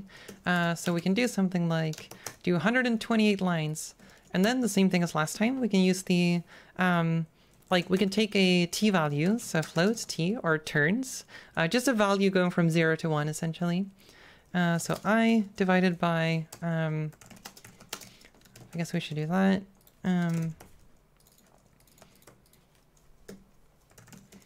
Count.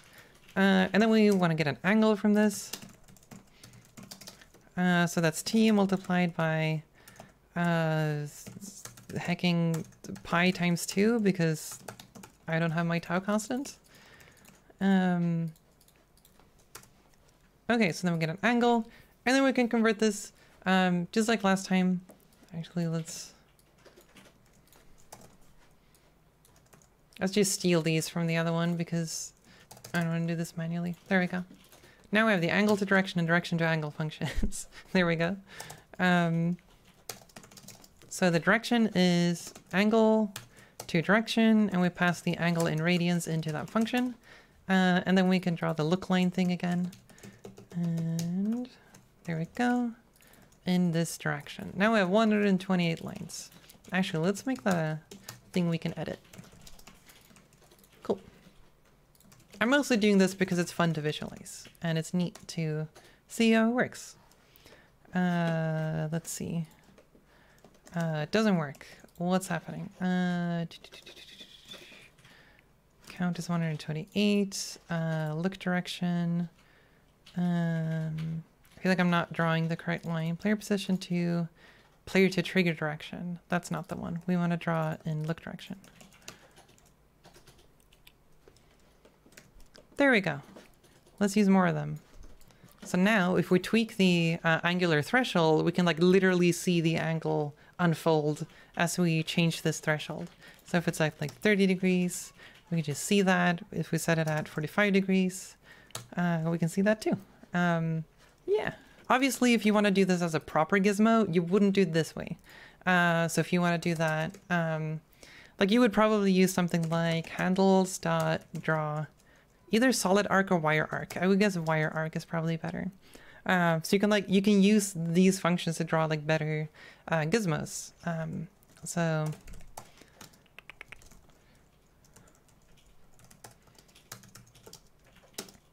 let's see. Oh, there's a from? That's weird.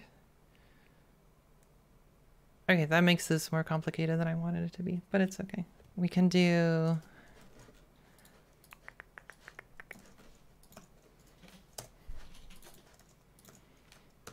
There we go. Angle in degrees. Great. Handles were more performant than gizmos, right? I think it's the other way around, but yeah. Math.a cosine returns the value as radians, while the angle function for the vector class returns it in degrees. Yes, because it's, again, everything is inconsistent and it's garbage. That's why you should have everything in radians, so we don't have to think about that. But yes, even draw wire arc also takes angles in degrees. Okay, let's hide the bunches of things. Let's see if this works. Oh, actually, we need the player position here. This should be half of the arc. Yes. Okay, cool. Then we do negative angle for the other half, and now we should have the arc right there. Yeah, so now we can like visualize the threshold if we want. Okay. This type of stuff is really useful whenever you're making tools. If your game designers or level designers want to see how the blast radius of something works, or if there's an arc or a cone or something, drawing these types of gizmos is super, super useful. Okay, couldn't you do the arc area? Sure. So I use draw wire arc, but there's also solid arc.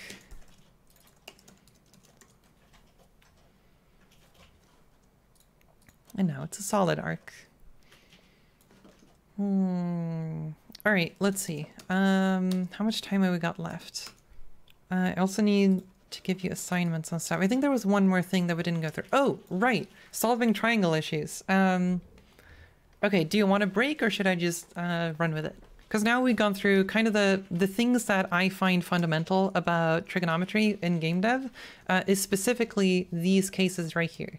Is the angle negative if it's on the other side of the look trigger, or always positive? It's always positive in this case.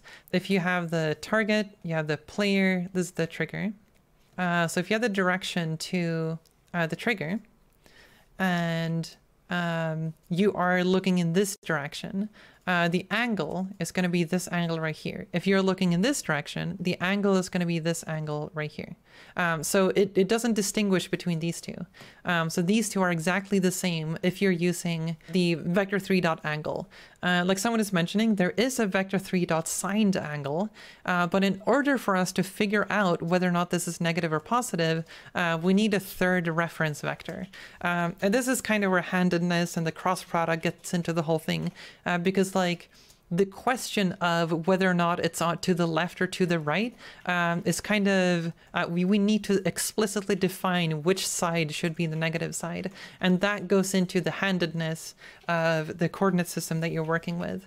So if you want this in arbitrary 3D space, you would also need to supply like a normal vector to like a normal vector that is a reference around which you want to consider these angles. Because we're in 3D space and then rotations and angles get more complicated. Corkscrew rule, that's how my math teacher used to call it. I usually call it the left-hand rule because in Unity, it's a left-handed coordinate system. So if you want to know like what direction is a positive rotation, you use your left hand and you curl your fingers. So if you curl your fingers like this, then your thumb is the axis around which you rotate. And the directions your fingers are curled, like that rotation in that direction, is a positive rotation. So that's the left-hand rule in left-handed coordinate system. If you have a right-handed coordinate system, the right-hand rule will work just as fine.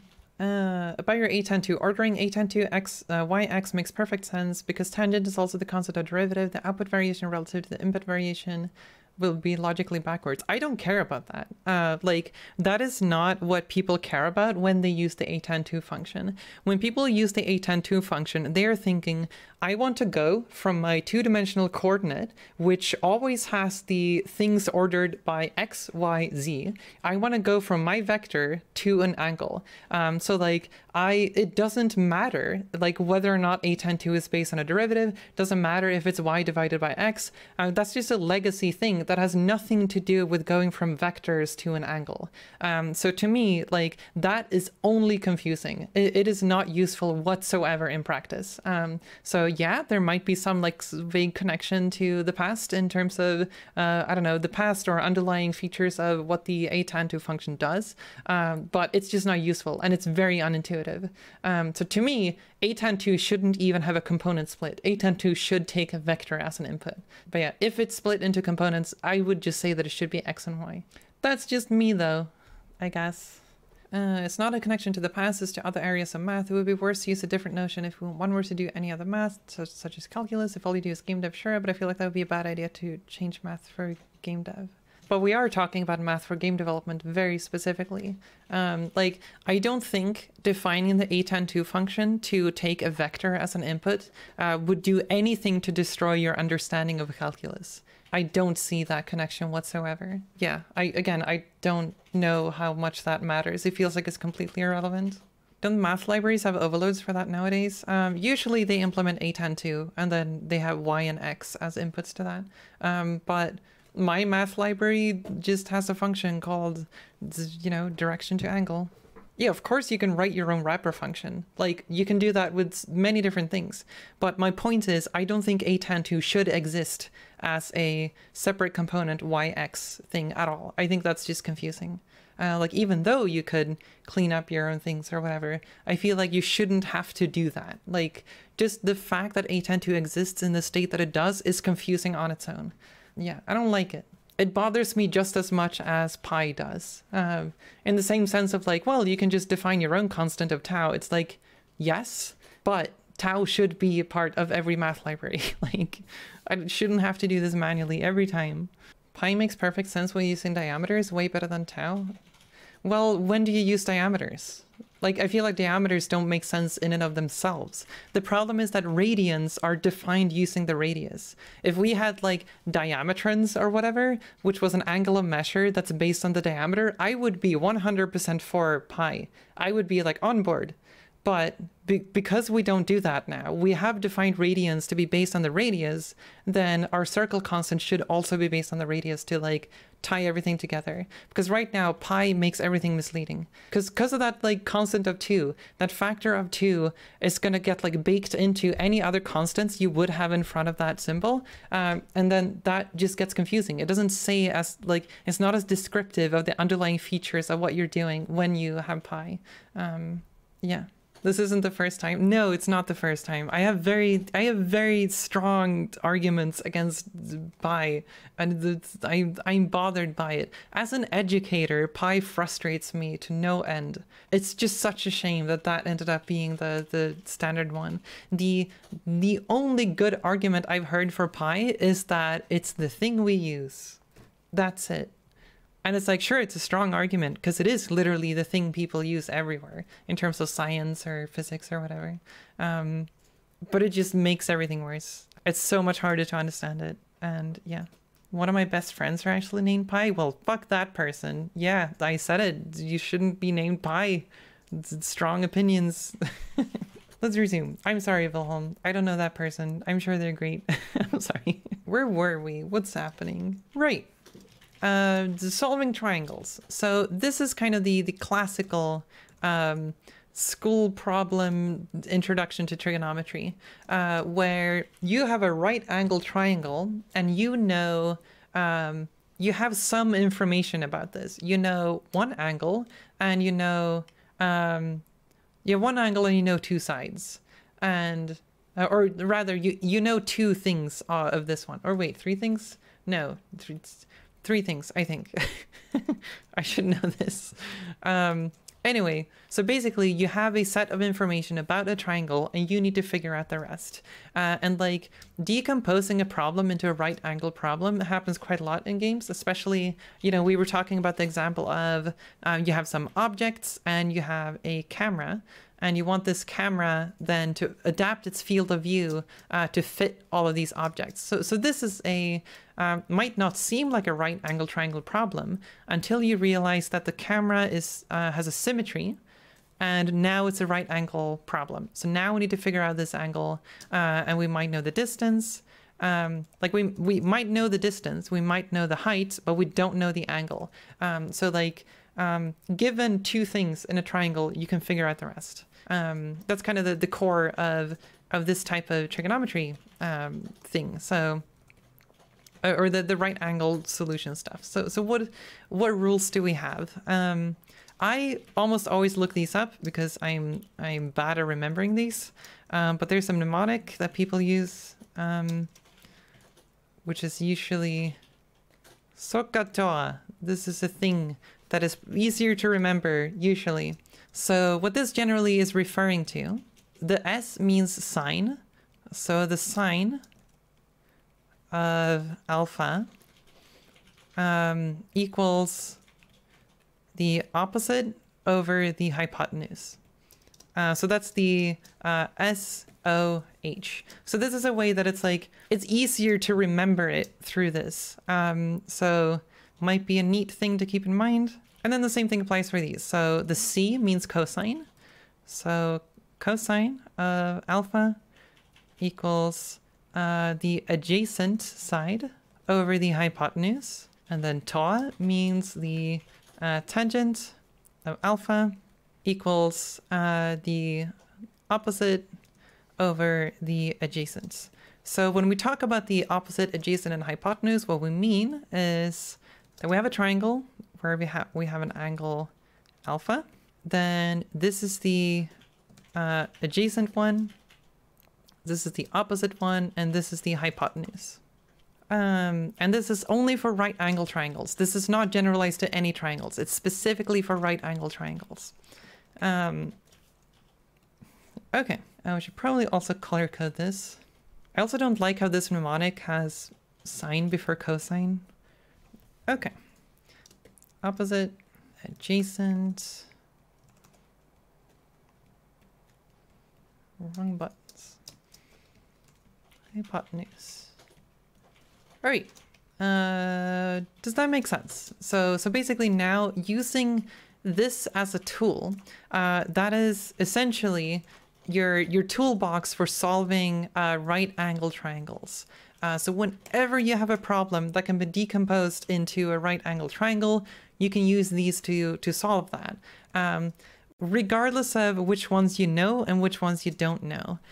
So for instance, if you know the angle and you know the length of the adjacent side, for instance, then you can look at these formulas and let's say you want to figure out the opposite side. So you know these two and you want to know the opposite side. What do? Well, we need to find a formula that has all three of these in them. So the angle, adjacent, and opposite. So we can see that that one is right here. We have a function that contains the opposite, it contains the adjacent, and it contains the angle.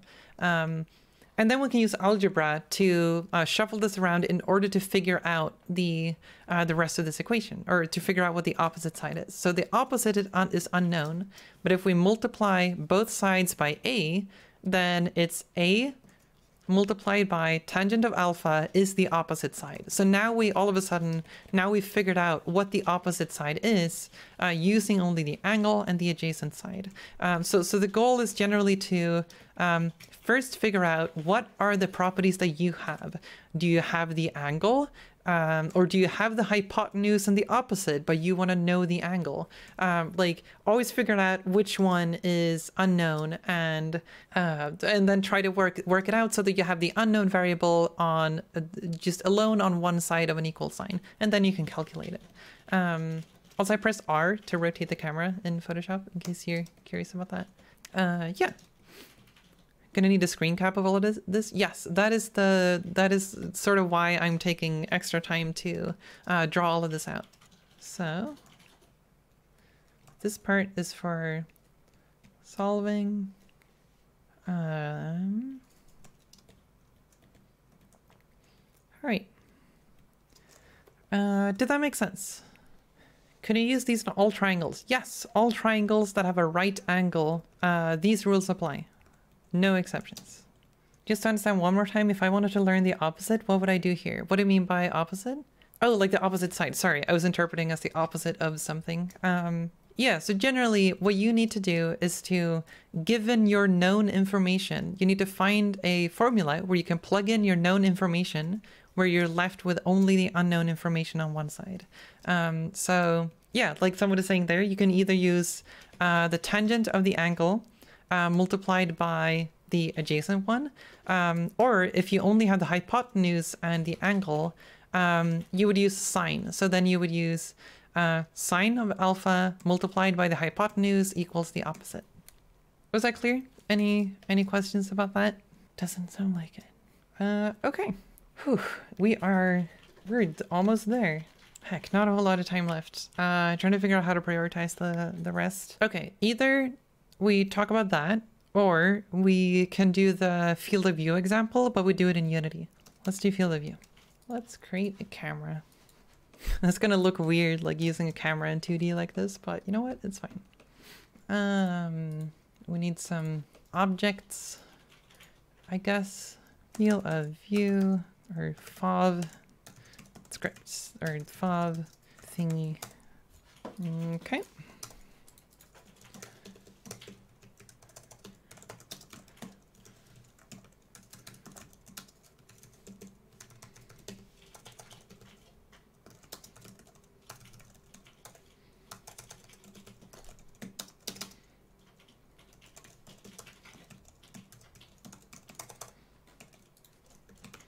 Okay, so we got the camera. Let's see.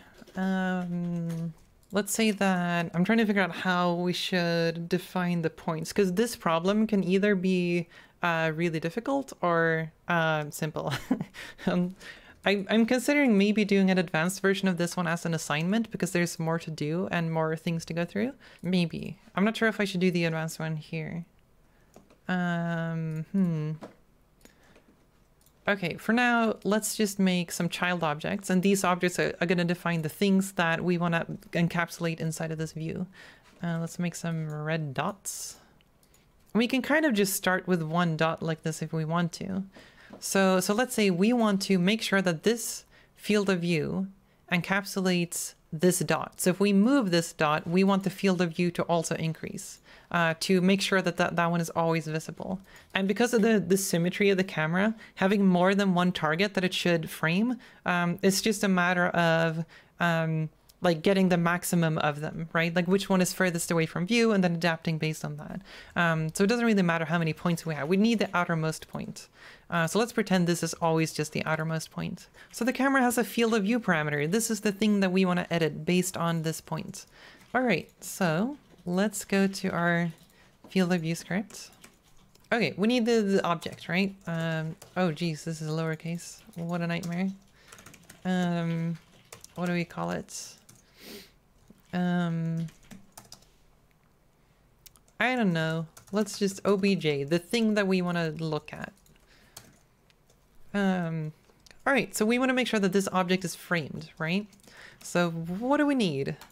Well, again, we can look at like what information do we have?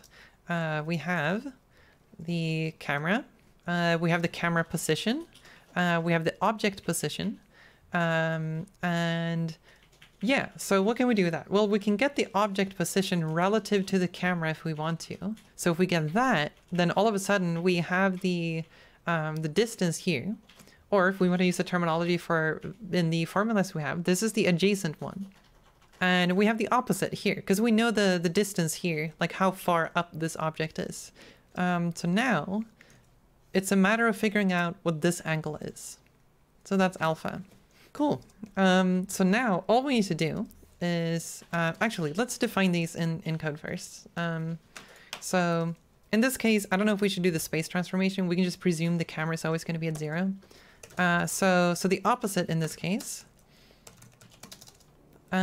is going to be the object dot position dot y, because it's the y position of this object, and then the adjacent is going to be the x coordinate of this one. Cool. So now we have the opposite and the adjacent, and then all we need to do is look at the formulas that we have. So again, what do we want to know? We want to know the angle. And what information do we have? We have the adjacent and we have the opposite. So, all right. So if we look at these formulas, then it's the tan function here. The tangent of the angle equals opposite divided by adjacent. And then we shuffle things around. So because we want to have because we want to know the angle, but we already know these two. So now we're going to use the atan function to do the inverse of the tangent there. Position will only work if camera is at 0, 0 though, right? Yes. So if we want to be like specific about this, or like make sure it's correct, we could do There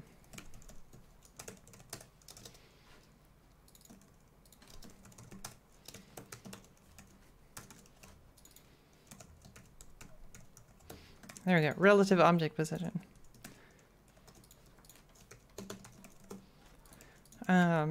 Okay. Right. So now we have the now we can move the camera around and the points and whatever. Regitive, yes. Okay. So the formula we had was the tangent of angle equals opposite divided by adjacent. Okay, but this is not this doesn't really give us the answer we want. We want to know the angle because we want to set the field of view of the camera. So again, we can apply algebra to this. So if we do the arctangent function, it will cancel out the tangent function on the left side, and we can apply that to the right side. So that way we can figure out the angle using the arctangent. Okay, so floats, angle in radians, I hope. Math dot atan of the opposite divided by adjacent, radians. Cool. Okay, neat. So now we have the angle in radians. Now all we need to do is apply this back to the camera because the camera is not using this value. So camera dot field of view. This is a field of view in degrees. Great. So angle in radians multiplied by math dot radians to degrees.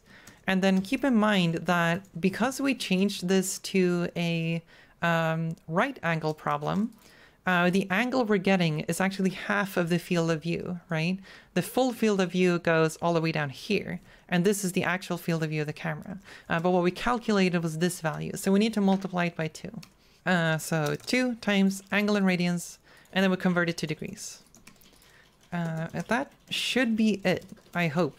Or what if it doesn't work? Then I'm going to be very sad. Also never assigned the object, so we need to do that. There we go. So now if we move the camera, field of view is adapting to that point and making sure that it's always framed. Seems to work. So this is kind of like one of the central things in problem solving geometric stuff like this is making something into a right angle triangle. That's kind of this is the hard part, like figuring out like what problems can be reduced to triangles, or right angle triangles.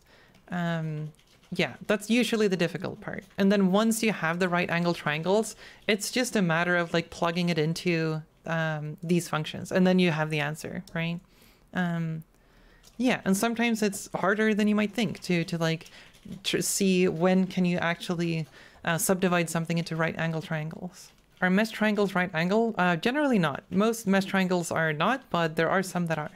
So like if you're talking about mesh triangles, like if you have a triangle that's not right angle, and then I happen to draw one that is right angle, god damn it. This one is not right angle, for instance. But if you take the any vertex and then you go to the opposite side, you can cut it in half with right angle, and now you have 2 right angle triangles, right? So like using this, you can do a bunch of stuff. Otherwise, what you could do as well is that there are a ton of different rules when it comes to triangles that are not right angle, even using trigonometry. So like there are a bunch of things where like if you know a bunch of things and some lengths or whatever, there's almost always a way you can use trigonometry to solve it, assuming you have enough information. Or assuming you have enough information that makes a determined problem. Yeah.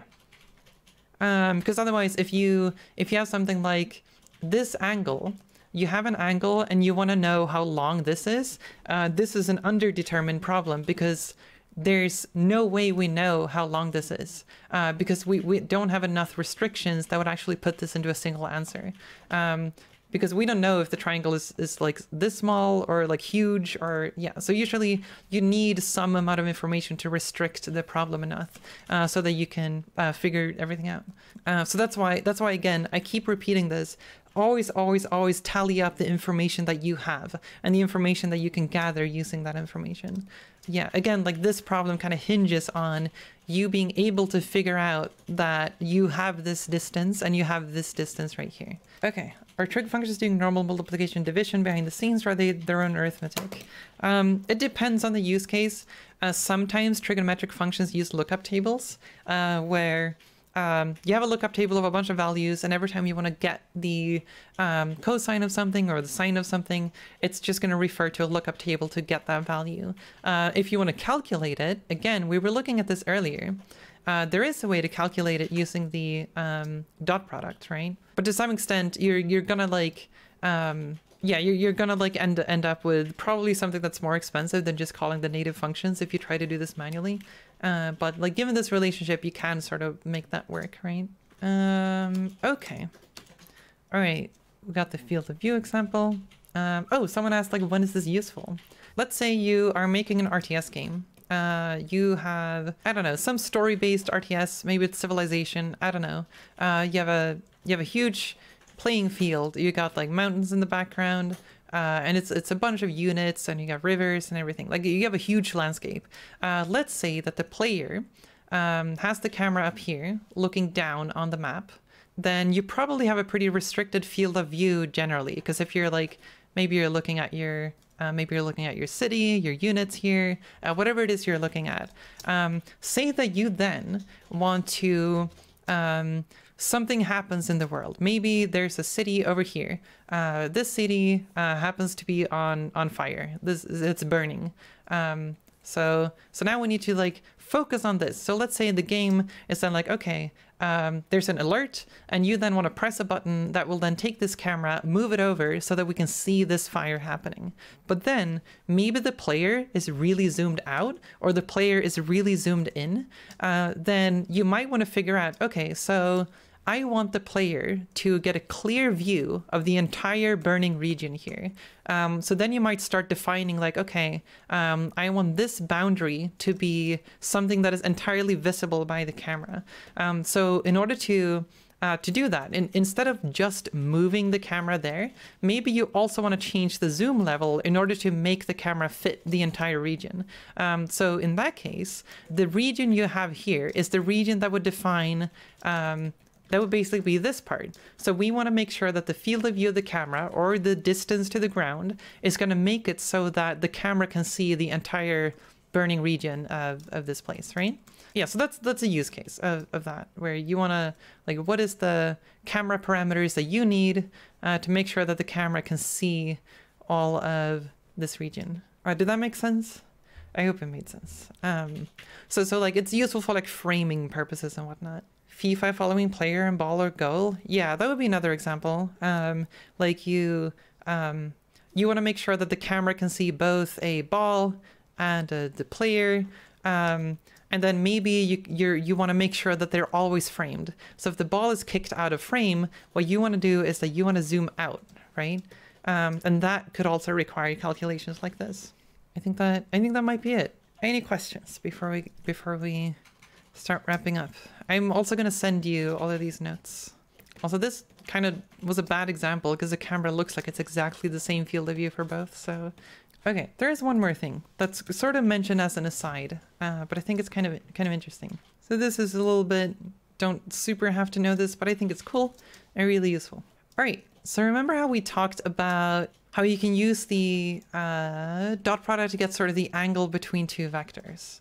So if you have, let's see, we have two vectors pointing in the same direction, and then we have vectors pointing 90 degrees off, and then we have two vectors pointing away from each other, and then we have two vectors 90 degrees off in the other direction. All right, so if we think about like, what is the dot product between all of these? So the dot product between these vectors, okay, two vectors pointing in the same direction. Also, these are normalized. If they point in the same direction, then that means that we get a dot product value of 0, right? No, wait, sorry, 1. so that we get a value of 1. If they are perpendicular, we get 0.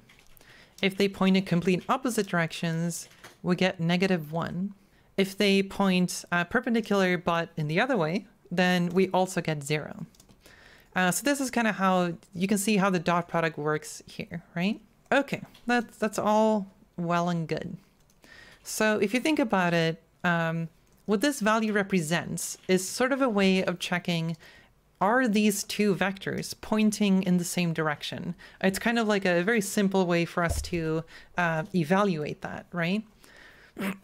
But there is another thing. If you think about the sine wave, this kind of looks like a wave, doesn't it? Like we have a value of 1, a value of 0, value of -1, value of 0. So this sort of gives us a sine wave-like shape, right? So this is sort of like, you can think of the dot product as being very similar to the cosine, in that it has this like cyclical behavior where you have this explicit connection between the dot product and the cosine, right? But here's something that I think is really neat that I kind of like relatively recently discovered. There is another thing that is very similar to the cosine. Let's see if I can find this layer. There we go. Okay, so we talked about the dot product and how between those two vectors you sort of get the cosine. But what about the sine? We've talked about the cosine and the sine like throughout all this time. But like, is there a thing that represents the sine of alpha? And the answer is kind of obviously yes, otherwise I wouldn't talk about this. All right, so this is the thing that I usually call the lost sister of the dot product. So this one doesn't really have a good name. Sometimes this is called the 2D cross product. Sometimes it's called the determinant. I usually call it the determinant because that's kind of, it ties into a lot of other concepts and it makes sense in various ways. Oh geez, this is such a long word. I usually type det, but it's very close to dot, so. All right, the determinant. The word determinant is like, this is something you're gonna see like absolutely everywhere. If you are looking up like algorithms for solving geometric problems or like line intersection algorithms, almost always you're gonna have the word determinant come up. Determinant is kind of more of a concept in matrices. So if you're doing a lot of matrix math, then determinant's going to come up. So what the determinant is instead of the cosine, this is going to be the sine. So what is what is this useful for? Well, this is something that comes up quite a lot in games, so while the dot product can help you figure out, are you looking towards something or away from something, the determinant, I'm going to just short it det this time. The determinant is super useful in figuring out whether or not you're looking to the left or looking to the right of something. So the determinant in this case, instead of these values you have up here, like we can use this one to see, are we looking to the left or to the right? If they're looking in the same direction, we don't have any like sign of it, so that's 0. In this case, then this vector is now looking to the left of this vector, right? So that's going to be, I forget if it's -1 or 1. It depends on your coordinate system, I think. Technically, it's going to be one of them. I would guess it's going to be -1. And then if they look in the opposite direction, it's going to be 0. If they look in the other direction, as in to the right of this vector, you get 1. And just like sine and cosine, you can see that these two have the same values, but they're offset. They have a phase offset in how they work, right? So you have the dip somewhere else, and they kind of like phase around each other. So the dot product and the determinant are like super intimately tied together in a way that's really useful. So if you want to like mathematically define this, because we did type out the dot product before, so the dot would be, oh, the merged vector should point to the right. I'm sorry. That's true. Reference vector was pointing to the right. Okay, so the dot product between A and B So we talked about this one before. Dot product between A and B is A dot x multiplied by B dot x plus A dot y multiplied by B dot y. Cool. So that's the dot product. Or the way it's implemented, generally you would just use vector 3 dot dot, but, or vector 2 dot. All right, let's do the determinant. All right, the determinant of A and B, I always get the sign wrong, so I have it written down to make sure that I actually get the signs correct. There we go. Okay, so the determinant is A dot x times B dot y minus A dot y times B dot x. Okay, so if you think about the math here, this is exactly the same thing as doing the dot product, but you take one of the vectors and you rotate them 90 degrees. So that's also a thing you can do in order to like quickly check if something is pointing to the left or pointing to the right of something. Yeah, but anyway, so these are like very, very similar to each other, and they're super, super useful. So I don't know if you want like use cases for this, but like if you, I don't know, if you have a spaceship, it's moving in a direction, and you have some target, and you want to know, should we turn to the right or to the left? Like, we don't know this, right? So what we can then do is we can take the determinant of this vector and this vector, and then we get a sign. It's either positive or negative. And if it's negative, we turn one way. If it's positive, we turn the other way. The alternative is we can do, this is the same thing. We can take this vector, rotate it by 90 degrees, and then doing the dot product between these two. But that's usually like one extra step. And it's kind of nice to have a function that kind of does all of that for you. So that's the determinant. Okay. Yeah. So one thing that is important about the determinant is that while cross product, you can flip these two and it doesn't make any difference. But with the determinant, it does make a difference. So with the determinant, the order matters. The only thing that is going to change is what side counts as negative and what side counts as positive. So it really depends on your use case. There's not really a correct answer. It just depends on what you would like to be considered negative, what you would like to be considered positive. Yeah. Does determinant exist in vector 3, vector 2? No, determinant does not exist. Like I mentioned before, this is sometimes called a two-dimensional cross product. Which is kind of confusing, so which is why I don't call it that generally. It does not exist in vector 3 and vector 2. It does exist in my math class, which again, I'm plugging that. Determinant is in my math thing in case people want that. So I have the determinant in there in case you want to use it, along with a bunch of other things you might find useful. So the determinant in 3D is kind of the cross product. So well, not precisely. I think that would be the wedge product. I think, I forget. I don't know these very well. I don't use them very often.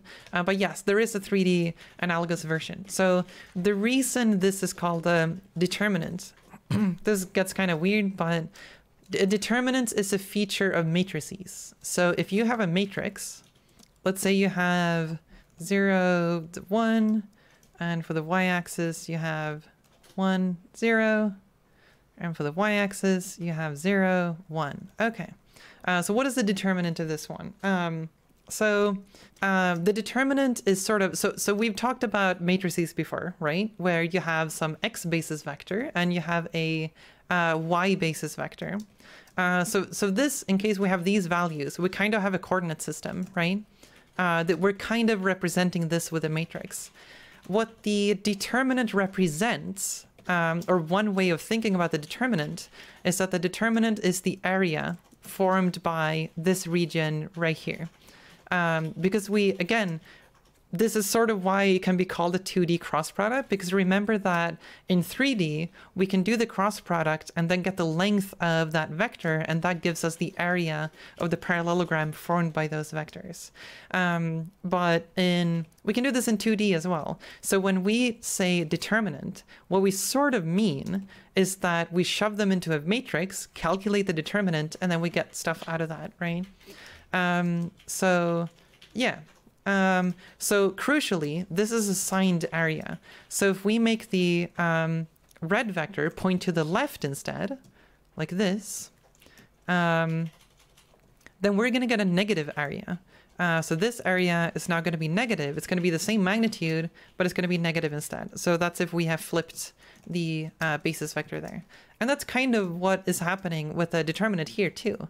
It gives us a sign for... it gives us the area here, which just so happens to also be related to the sine of the angle from one to the other, given if they're normalized. I hope that made sense. The notion of signed areas confused me. Yeah, it's a little weird. It's kind of just like conventionally something you have to get used to. But it's similar to if you take an object and you have an area on that one and you mirror it, a lot of the algorithms you use to calculate that is going to give you a negative area. So, I mean, even if you have a simple rectangle, you have a height and you have a base, right? Or actually, let's say width and height. If you mirror this one, then in some interpretations, you can think of that as the width being negative, right? So then you can do, it's a negative width multiplied by the height, and then you're going to end up with a negative area, right? But this is mostly an interpretation thing. Okay. We are overtime, actually.